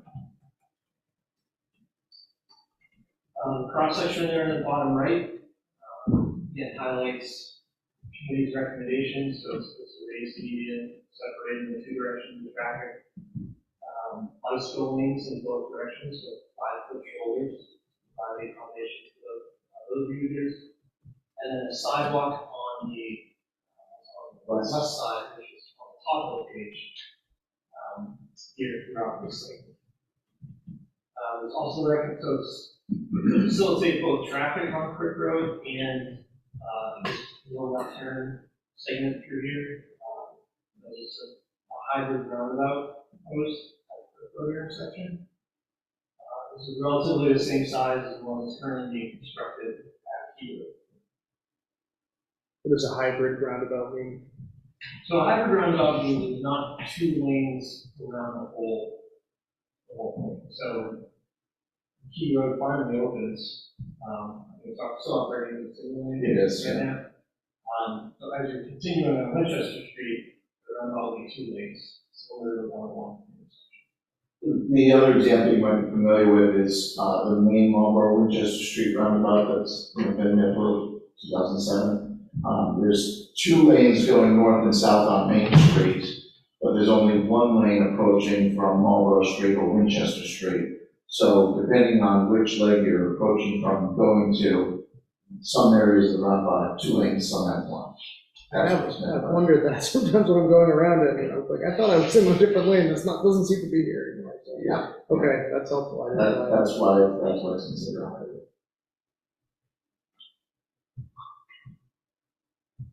Okay, so we work our way to the south. Got a question. Here. So how do you anticipate if you've got a sidewalk on one side and a pedestrian getting across, let's say you're like, I'm guessing those are the car dealerships, and you want to cross Route 10, how do you anticipate a pedestrian is going to do? Ever play Frogger? It's a fair question. When we're chatting with the public and the business owners, there doesn't seem to be a lot of pedestrian demand on the dealership side of the corridor, which is why the recommendation was just to have the sidewalks on the other side where there's more pedestrian activity.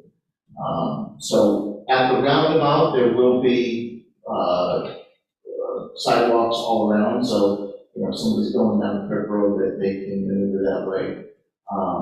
But the committee's feeling was that there's just not enough pedestrian activity on the east side to warrant the cost of these sidewalks. So, I can't, like, where is, like, where the 10 Pescos used to be, is that on this segment? That does have a laser pointer too. See if I can. Is that on this segment? So Tempestus is Up there? right here next to Wetmore. Okay. It's just one Wetmore? I'm almost sure that's right. So I'm just thinking, if somebody wanted to get a sandwich, if that opens up again as a restaurant, I mean, you know, they're gonna go down to the roundabout. Yeah, there wouldn't be any mid-block crossings between here and here. Or there won't be? There won't be any marked cross- sidewalks. cross- There won't be any marked crosswalks. So they're gonna have to go around. Because there is gonna be Union Street in there. Correct. And, well, I can see people going to the Union and waiting. That's not what we're gonna recommend. We're gonna, you know, recommend that they go to the crosswalk, obviously. But yeah, there wouldn't be like a fence line or anything like that.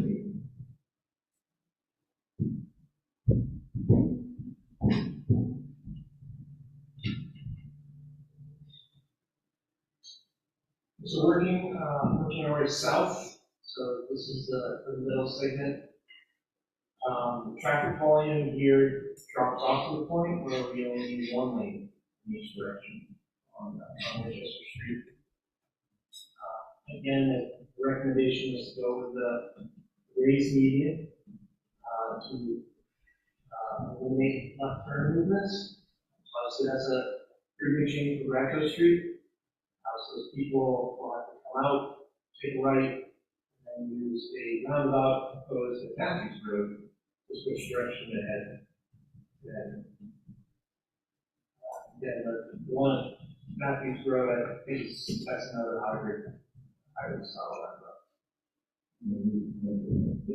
So, this was, you know, not without a lot of discussion as well. The chair of the steering committee was actually Doug Hamshaw, the owner of Hamshaw's Lumber, so it was very helpful to have his perspective. And you know, it's obviously going to affect that business, right? Not being able to make lots in and out, and his customers are going to have to use these roundabouts to get to his shop. But I think there was pretty good consensus and recognition that the safety concerns to the corridor left turns are definitely problematic, especially at Bradco. I will say, it's maybe something Brian doesn't realize, although it's one lane in each direction through the section, at Bradco, we're actually going to add a second lane just between Bradco and the roundabout. And that's so the exiting traffic from Bradco has its own dedicated lane essentially to merge into traffic. And then they can, if they're intent to go north on Winchester, they would take this right out of Bradco into a lane that starts right here. And then they would have the opportunity to switch lanes into the inside and then go around the roundabout. So that I think helps quite a bit with that movement out of Bradco. I'm just gonna keep it going. Yeah, it's good stuff. Any other questions? Similarly, just the sidewalk on the west side here as Just well. sidewalk on the wall. No mid-block crossings other than the roundabouts.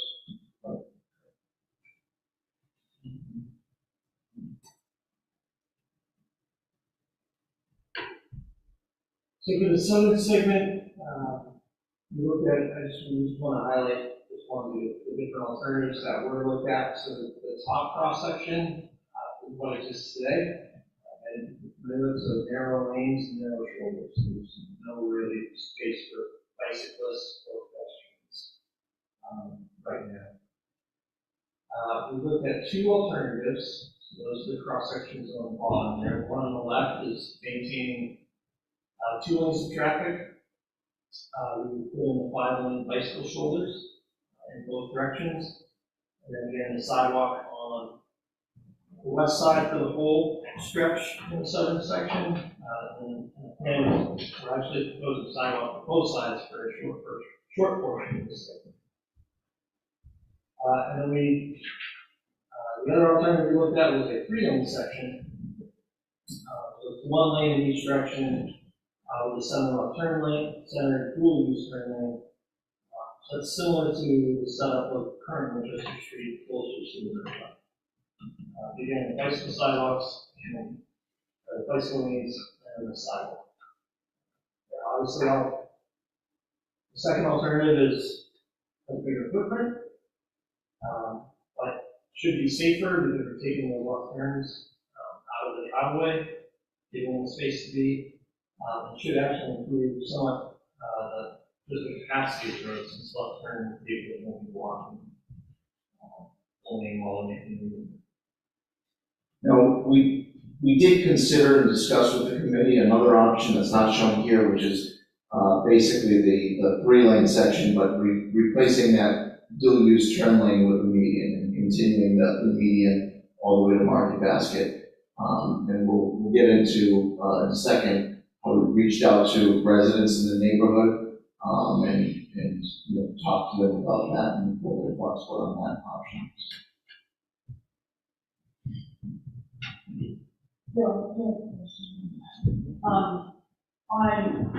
Maybe you're going to say this up here, but when you say that it's going to go to the Market Basket driveway, does that mean we're losing that traffic light? You're gonna, or is it going to put a roundabout there, or?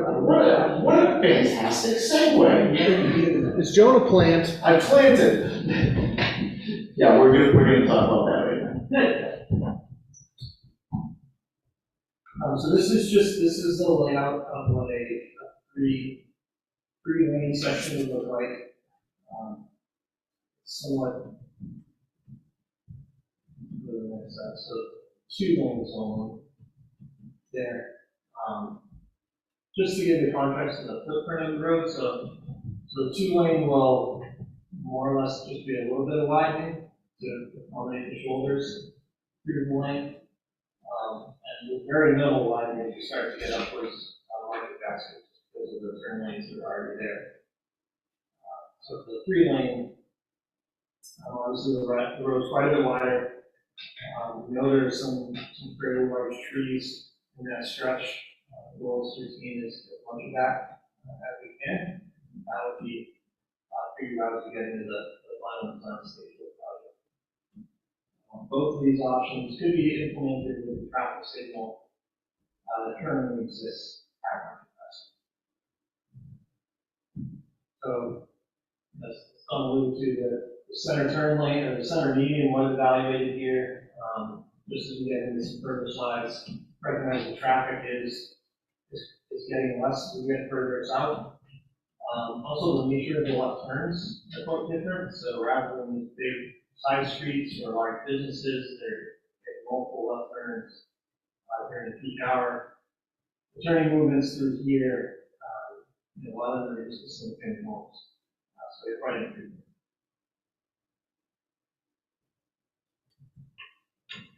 So again, just going back to the 2-lane sections, this is the sidewalk layout for all of the options here in Swanzey that we're proposing. I heard a lot during the listening session about pedestrians from St. Terrace and Winchester Woods development. And their desire to get to Market Basket on foot. So I thought it was prudent to do that stretch, provide the sidewalk on the east side, get them to the intersection. Market Basket with the traffic light with all the So it's just showing a crosswalk both at Lucinda Terrace and also at the entrance, that traffic light into the Market Basket. Are those lit? Is it going to be lit with the safety lights? So if this remains as a signalized intersection, it would be incorporated into the signal timing. Like the pedestrian phase in the signal. At Lucinda Terrace, we would probably propose, and this is more of a further preliminary design kind of question, but most likely we would propose something like one of the pedestrian beacons, push button, and it would flash to let people know that you're in the crosswalk. It doesn't change the law. The pedestrian in the crosswalk still has the right of way, and you're supposed to yield to them. It just draws attention and makes that pedestrian a lot more obvious.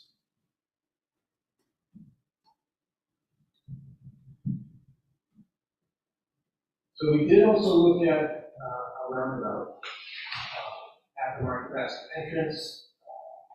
The benefit, a couple of benefits that were brought up as part of the discussion from the steering committee. One is there are people in that stretch between Market Basket and Matthews that want to wait for the left turn, busy during the day. They then could use this roundabout to reverse direction.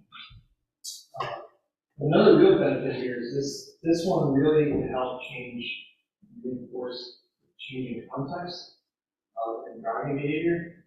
So as I mentioned at the beginning, the context of Route 10 to the south is pretty high speed, very frequent driveways. Really, after Market Basket, that changes. So the roundabout would have that cue to help drivers understand you really have to slow down. The only way to go through the roundabout is 12 miles an hour.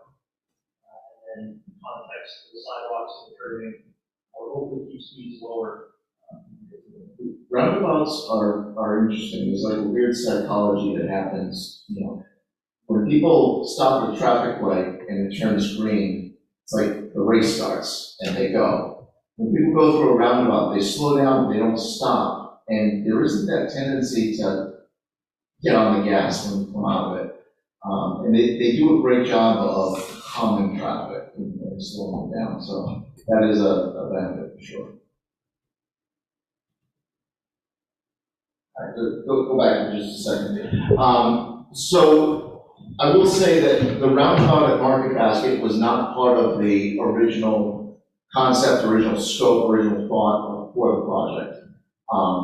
This came about during discussions, as a result of the listening sessions and discussions with the steering committee. The steering committee asked us to go to the DOT and ask them if they would consider participating in something like this. So we had that conversation with DOT, and quite honestly, I didn't expect that they would be willing to even entertain it, since, they recently did work on here and so it's a new roadway. But they said, yeah, if this is the way they want to go, at the very least, we think you should include it in the engineering study phase, evaluate it, make a decision on how you want to go, and then put that forward in your engineering study report. So it's not a yes definite that DOT will fund this and move forward with it, but they were at least willing to let our consultants look at it, evaluate it, come up with these concept plans. And if the town decides that this is what we want to put forward, that would be in the engineering study. Yeah.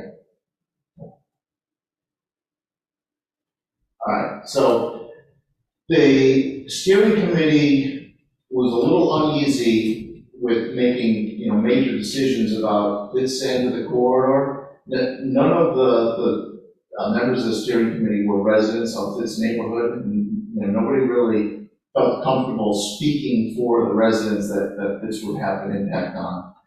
So the other thing that they asked us to do, aside from just asking DOT if the roundabout was an option, they asked us to reach out to this neighborhood and try to get some feedback on these questions, sort of take the pulse of the neighborhood. So we ended up sending out a survey to all of the single-family residents south of Matthews in Keene, as well as all of the residents and business owners, business properties in Swanzey that live, basically within this project footprint, including all of the residents at Winchester Woods.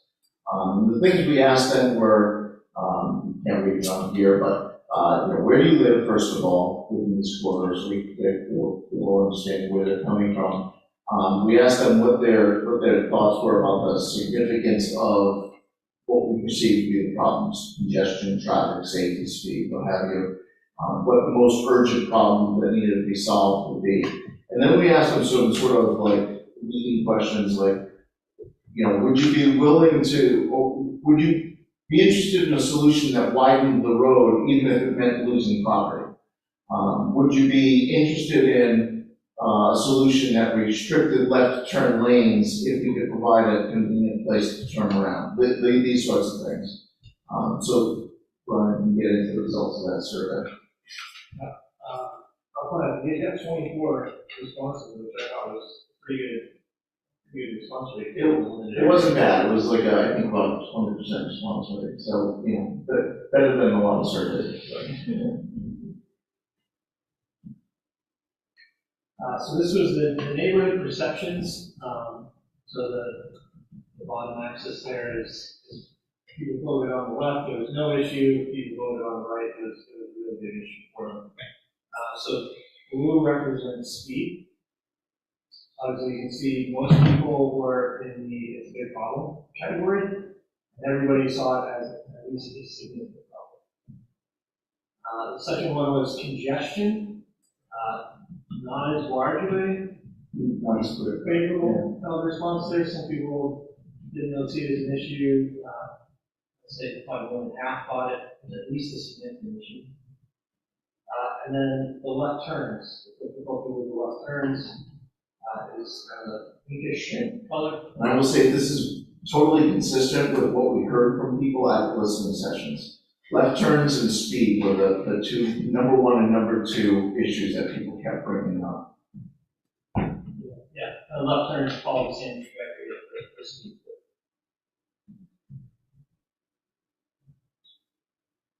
This was a question of what is the most urgent problem. And again, speed and safety, pretty evenly split. Are liking safety to the left turn? I think safety people think of, is a proxy for those left turns, right? That's where you really feel uncomfortable when you're sitting in the middle of the road and you're trying to make a left into your driveway and you don't know if you're about to get rear-ended, right? So, I mean, congestion and some others, some of those good enough, majority. So this is responses in favor. So for creating a center turning lane, 73% were in favor of that. 82% were in favor of widening the road.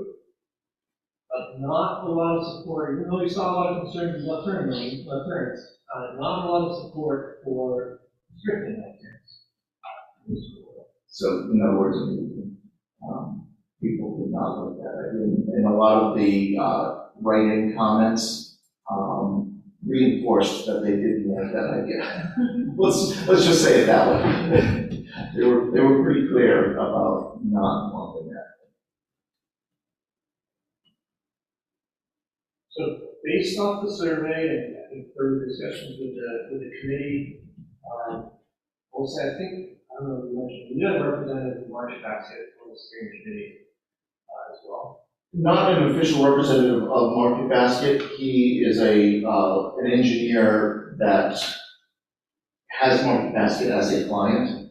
And that was one of the representatives that the town appointed to the committee. So yeah, he had a lot of knowledge about their traffic patterns and their needs. So based off the survey feedback, recommended the three-lane sections, so one lane in each direction with the center turn lane. Recommending replacing the signal at Market Basket with a roundabout. And then sidewalk on both sides of the road in Swanzey. As I showed in that highlighted image before. There's the typical section there on the lot.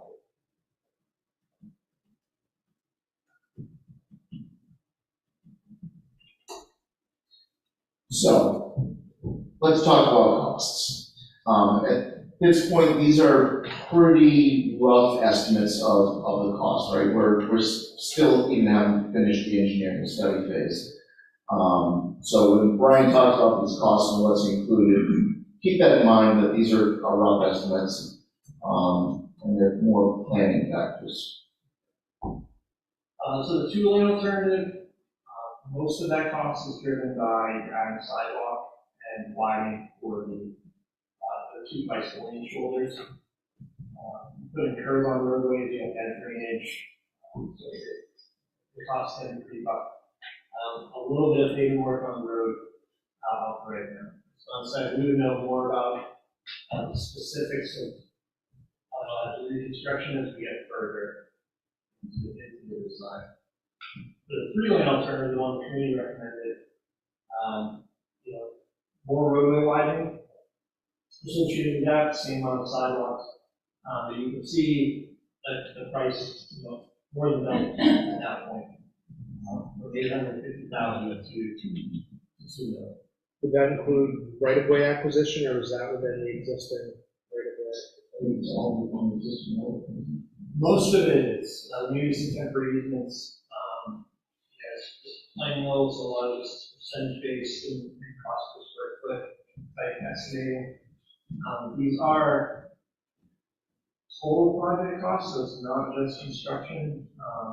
This is the engineering to finish the design, having an engineer on site to make sure it's built correctly, and permitting are covering these costs. So those are the numbers as you compare a 2-lane to 3-lane option. And then the roundabout would be about 1.3 million to construct that, so that would be added on to the other cost. So if the recommendation as proposed, the 3-lane section plus the inclusion of the roundabout, that in total would be about $3.2 million. Now, the next logical question for the select board that I can't answer is, okay, so what's our piece of that, right? Michael and I were exchanging messages earlier today, and I reached out to our DOT counterparts to try to better understand this.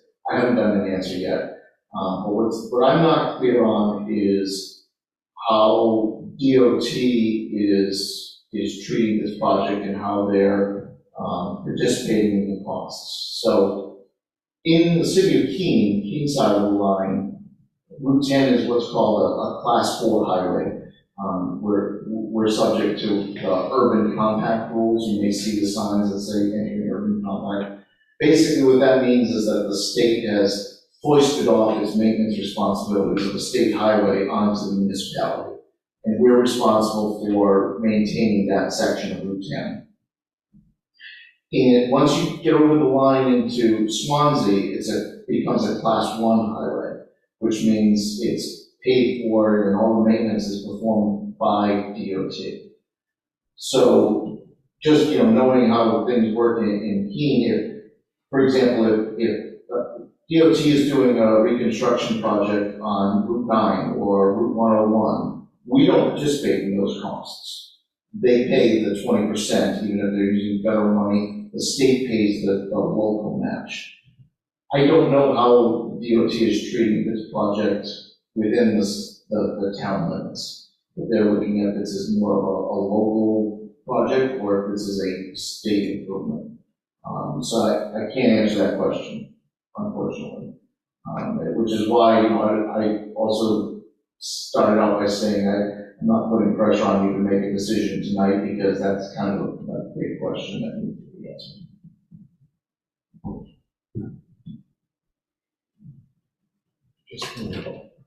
That's just a little question. It's kind of a monster ball that's hanging out there, okay, so with that, said, next steps. So Carl Johnson and I are going to be doing a very similar little dog and pony show with MSFI next week. The 27th, week after. We'll be having the same conversation. Focused more, of course, on the recommendations that the steering committee gave in the city limits, right? The roundabouts and the roadway improvements in the city limits. They're going to go through their process. I expect it'll probably be 2 meetings with MSFI for them to deliberate and ask questions and ultimately make a recommendation back to the whole city council. So October, November, this will go back to the city council for the city to make their decision on proposed action. Sometime between now and then, we're going to be looking for the town of Swanzey to make its decision on what the proposed action is within the town limits. Once those two decisions get made, we give that to MJ. They finish the engineering study report, right? And that basically documents and encapsulates all of this information and bundles it together, forwards it on to DOT as, okay, this is the project, this is our justification, and this is what we want to build. That goes through a process with DOT and Federal Highway, and then they give us permission to move forward with preliminary design, the next step of design, where we'll do a lot more detailed engineering for the project.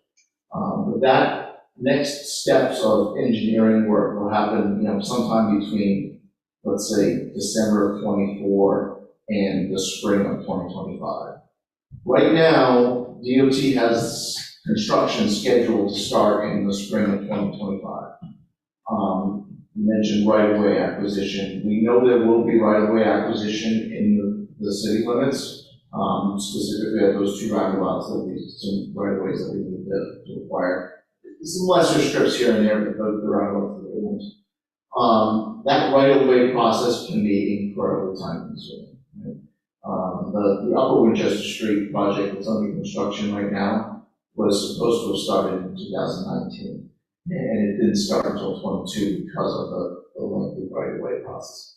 Hopefully this one doesn't take that long, but I will tell you, and I told the city council last week, I wouldn't be shocked if this project ended up sliding into 26 construction season because of that right-of-way process and having to go through it.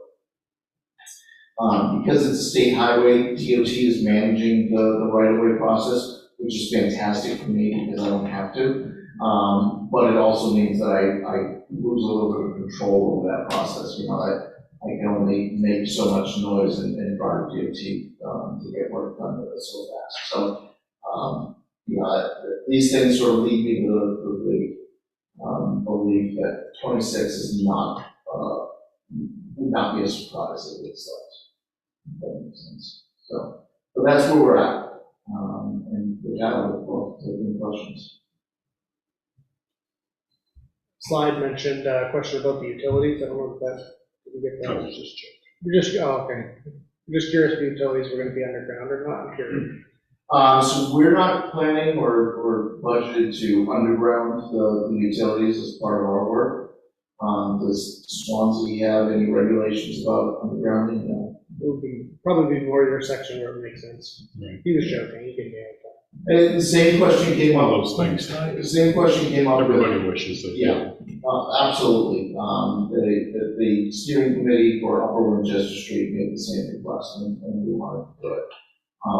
There's no law that can make us force them underground, and it's incredibly expensive to do. So most likely not. In fact, no. As much of a guarantee as I can give you.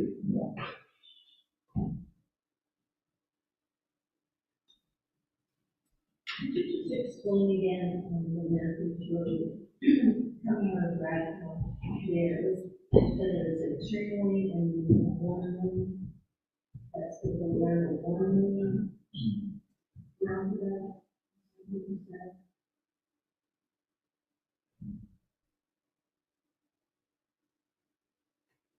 Sure. Might be easier to explain. So if you can see here in this section between these two, there's a single lane for travel vehicles and a bike lane next to it.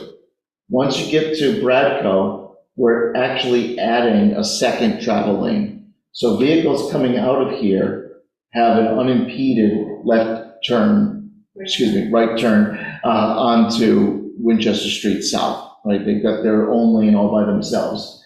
Now, if they're heading south into Swanzey, no problem. They just stay in that lane, maneuver through the roundabout, and then they'll end up merging. Here is where they merge, basically between Matthews Road and Bergeron Ave.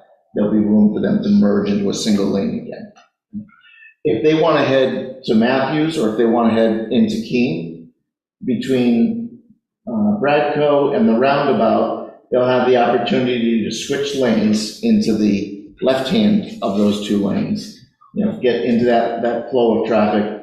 Then they'll come around this intersection. Now, they still could continue straight, that is an option, but presumably they switch lanes so that they can come around here and peel off to Matthews, or come around here, go all the way around the roundabout and head north.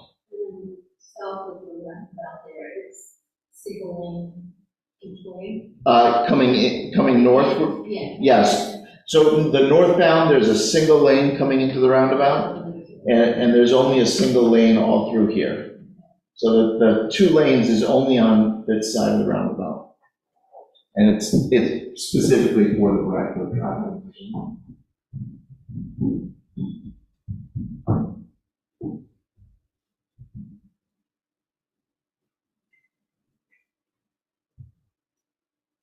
I can see the need for the 2, Crick Road and Matthews, struggling a little bit with regard to the Market Basket one, only because the land south of there is virtually undevelopable without significant change from paving. Is there anything other than the behavioral context that you mentioned that provides support for the roundabout as opposed to the signalized version? When this topic first came up, in my mind, it made a lot of sense if the desire was to have a median through this section of the corridor. Restricting left turn lanes, left turn movements, does a lot to improve safety, but if you don't have a convenient place to turn around, it's not really a practical solution. Given that the recommendation is to not have a median and to have that dual use left turn lane, it makes the argument for the roundabout a little less urgent, I'd say. It helps with private behavior, for sure. It has that traffic calming effect. There's safety benefits, there's environmental benefits of roundabouts versus traffic lights that we can talk about. It also gives folks in the corridor that are having to make that left turn out of, say, Bergeron or Buffalo, there's probably not much traffic out of Buffalo, but the folks in that corridor that are trying to make a left and head north will now have that opportunity to use the roundabout to make a turn, right? So it gives them an option. But yeah, I think you pretty much picked up on the point that it's less needed if there isn't a median. And people really support that center turn lane. When I lived in the Midwest, everybody understood how to use it. Here, I'm not quite so sure. I don't see people. Engineers don't like this one. I remind them that there's a reason why people call them a suicide lane. Yeah. Right? They're not my favorite. I am not a huge fan. But you saw the results of the study, and it's not a scientific poll, right? It's a sample size of 24. But yeah, there was definitely a desire from the people living in that area to have that. It just seems to make sense if you're running a median, run the median, and have people get the experience. What modern traffic is going to be. You're not going to get an argument from me.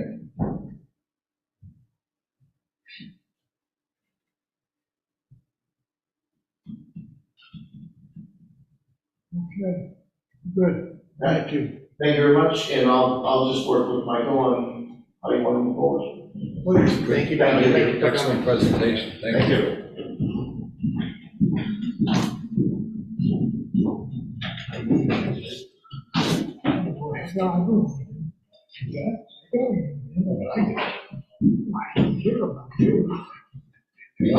It's all about the vision over the mirror.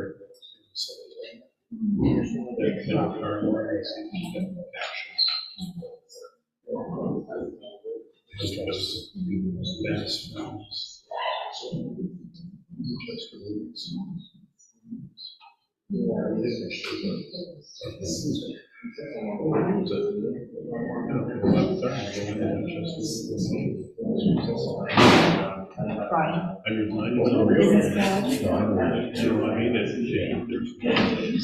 like because the road being shut down. Hopefully, I guess get back to the state, but it's probably on our agenda.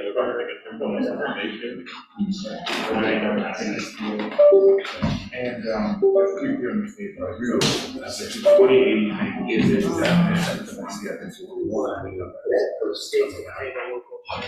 To go to the adjustment. I'm basically, I just took it on.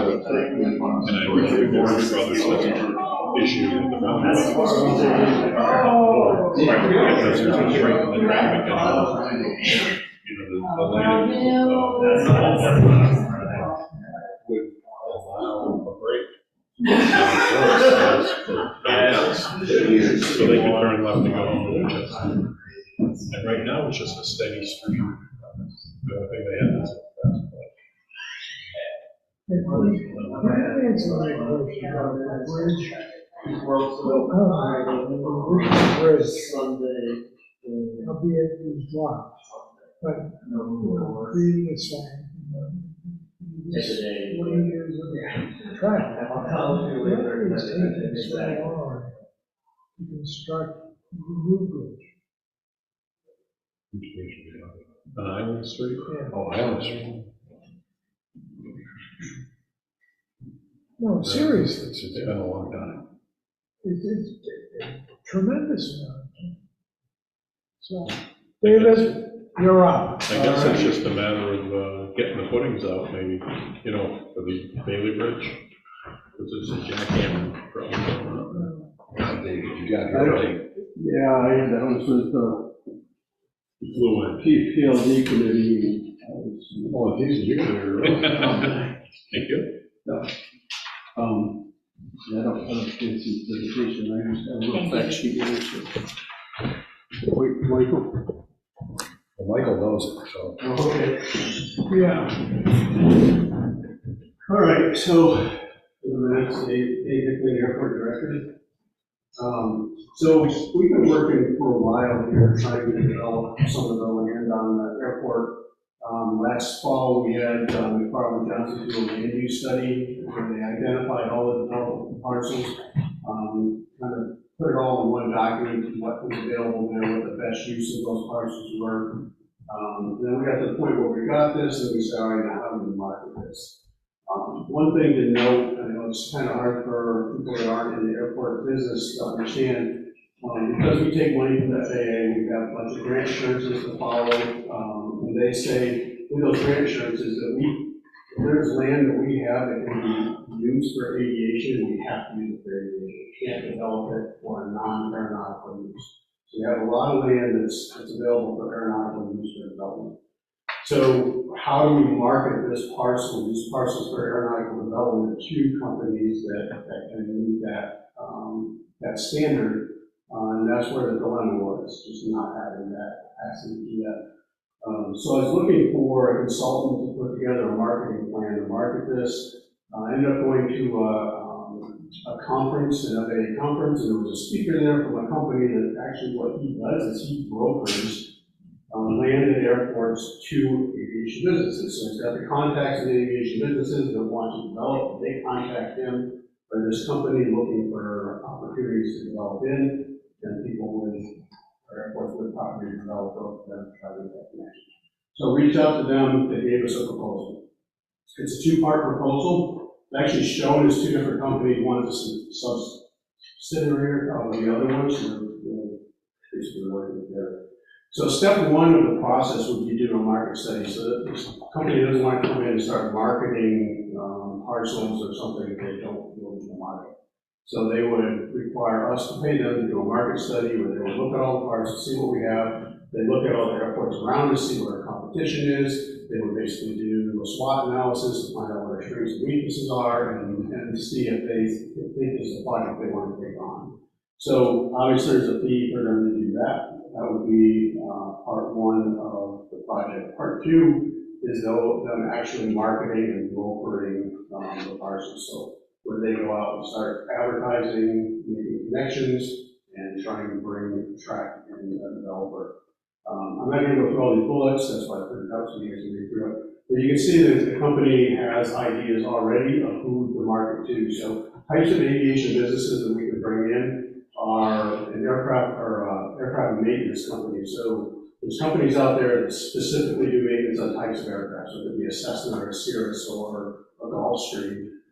And they would build a location, build a hangar, bring in mechanics, and they would bring those type of aircraft in to do periodic maintenance that has to be done. So that's one opportunity. There are aircraft management companies or Part 139 operators. So basically they charter corporate airplanes. So CNS owns their own airplanes, but there's a lot of companies that just charter aircraft. If they need to fly corporate executives from Boston to Dallas for a day, they hire these aircraft to do that. So that is a company they can market to. Boston is a great market for this, but it's extremely expensive to hang our aircraft there. So it makes sense that you could find a company to do that, locate them in Swanzey at a lot lower cost. They can build a hangar here, bring the pilots, bring the mechanics, keep the aircraft here. That would be another market. Evolving technology, advanced air mobility is getting real big. It's basically electric aircraft, electric vertical takeoff and landing aircraft. There's people doing research on alternate aviation fuels. So there's a lot of new technology out there, another market they could go after to try to bring it into development. So if they have the connections with all these. Of course, then there's a bullets there of what would be involved and what we would get out of that package for that feasibility study. And then part two, there's also bullets that's on the backside, shows what they actually do to market, all the connections they have and how that would be done, which is pretty expensive. And most of the benefit with them, again, is the connections they have and how many people are reaching out to them that are on the other side of this equation who want oil being for a place to go. So the fees for this service are a little more complicated. The commission fee, and if you look at the chart on the bottom, they're based on the number of square feet it's leased to lease. When I brought this to the city manager and said, hey, this is what I recommend we do to try to market these parcels, she was really okay with a market study. But when it comes to these commissions, when we look at once we develop, our revenues are limited to the lease. Basically, we would get some from some fuel sales depending on the business. It would help businesses on the airport, but the city doesn't really have that much revenue coming in. So that's where I came up with the idea of approaching the town of Swanzey and said, hey, can we work together? Town of Swanzey would make the tax revenue off this development. So maybe we could find a way to work together to split the costs for this project. It would be a win for both communities, so I think that would work well. I think, like I said, that there's still a lot of discussion on how we would work out the commission fees. And there's more in there. They were saying they want a commission fees for the entire term of the lease, including renewals. I don't know if that's, really. That just seems like a lot to me. So there'd be some negotiation in there. So what I would propose, if it's a direction the town of Swanzey wants to go, is that I would set up a virtual meeting between Michael or whoever else from the town of Swanzey, city manager, myself, and these consultants to see if we can negotiate some kind of a three-party agreement that would work for everyone. Is this something the TIF district could do?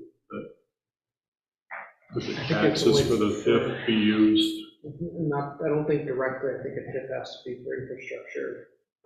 But it's kind of the concept we're using is that the income that we expect to receive on the taxes would offset some of the commission. So it's the same idea, but I think a TIF has to be for infrastructure. It's just as far as wording it to try and sell it, because if we tell a town meeting that we're going to be spending X amount of dollars to pay a market person for perpetuity, that doesn't apply. The perpetuity is that's challenging. I agree with David on that. The length is a concern. And how it was initially pitched was that the city was gonna pay all the upfront costs and the lease payments were just gonna be on the town side. We discussed just kind of an even division, so everyone shares in the upfront and everyone shares in the future. If you guys like the other option, we can go back to that, but I think the even split seems to lower our long-term risk here. It's my understanding the city manager was fine.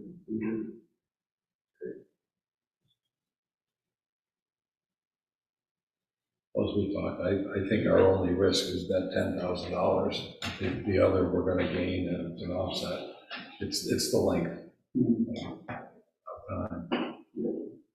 And I mentioned that to him, he didn't say this is hard and fast, but he didn't come right out and say it was possible. And that's where I was trying to get everybody together, between the city manager and, whoever from the town of Swanzey's on that meeting, that says, hey, we can move forward, but these are our terms, and then they have the opportunity to accept those terms or not. From my point, I just want this to happen, right? I just see this like low-hanging fruit almost, but I understand it's not, if neither the town of Swansea or the city of Keene is going to benefit financially from this, then, we have to take that into consideration. It's been something we've talked about since I've worked here, basically that a priority of trying to spur more development there as well, so no, it's not out of the blue for us. What do you need for timing? I was just waiting for this action. I talked to Michael and he said he'd like to have me bring it to this the weekend, and I guess if it's all right, I'll go ahead and set that meeting up. Yeah, because it is kind of a novel idea, I didn't want to get too far down the road with the consultant if, note those paying a percentage on the lease payments. The commission going forward, if that was, something the board wasn't interested in, pursue it further. So we don't need an official, yes, sign a contract, but if it's yes, let's learn more and try to negotiate further, then we would go forward with the meeting with David. I think it's fairly simple. We could have Dave run some numbers for us based on a 10,000 square, not you, Dave, but Dave in Arizona. Run some numbers based on a 10,000 square foot building at 20 or 35, whatever it happens to be. So we know what the tax revenue is going to be, and that would help us to know how that differs from what the compensation requirement is going to be. But again, for me, it's the long term. Right? And so for that, you'll have to share with Michael what the lease rate I think would be, because the lease rate is what's going to drive the commission. It's not the build out.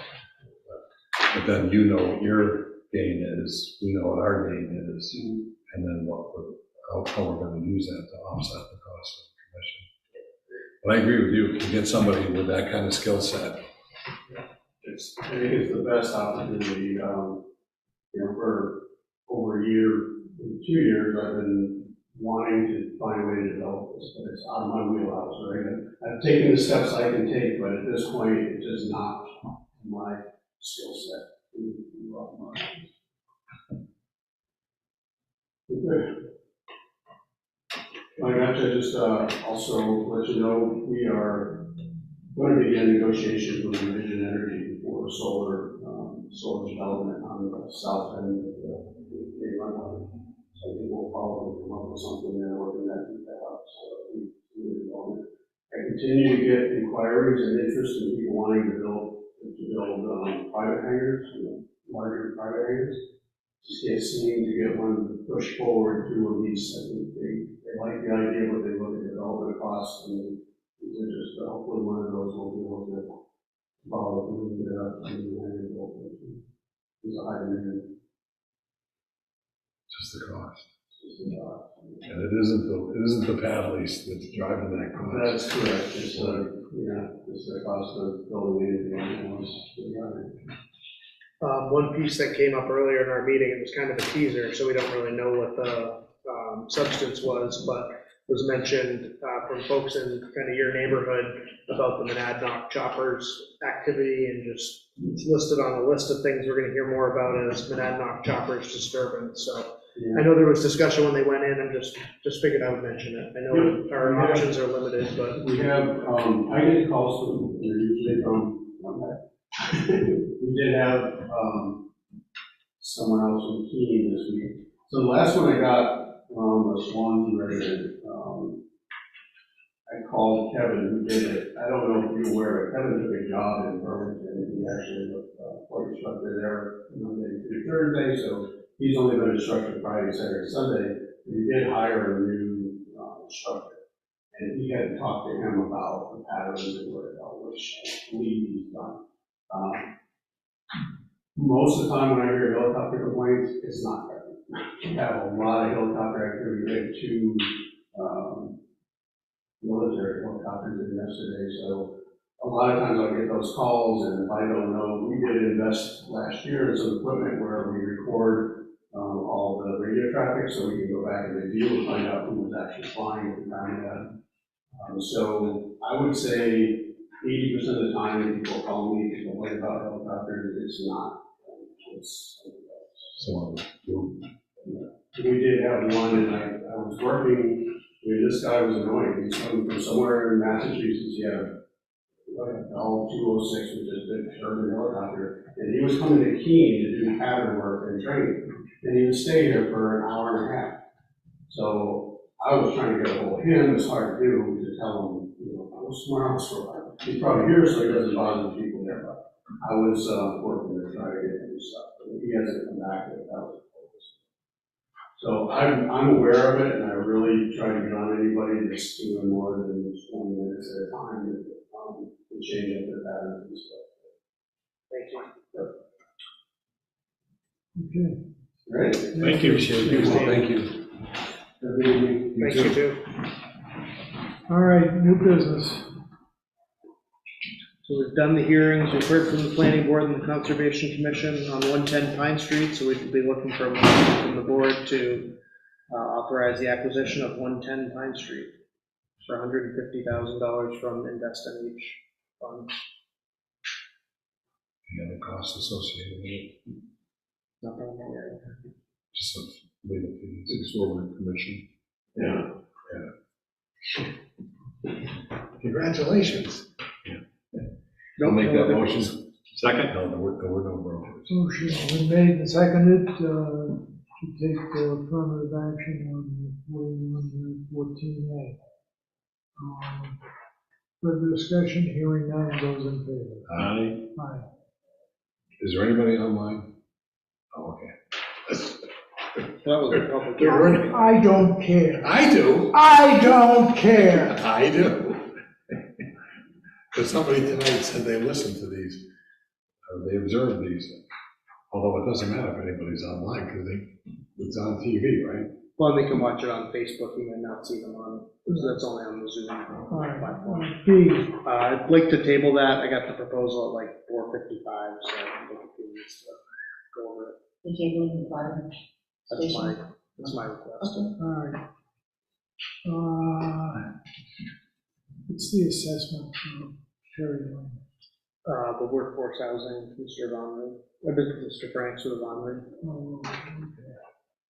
1, 2, 2. Waiting meeting for that, yeah.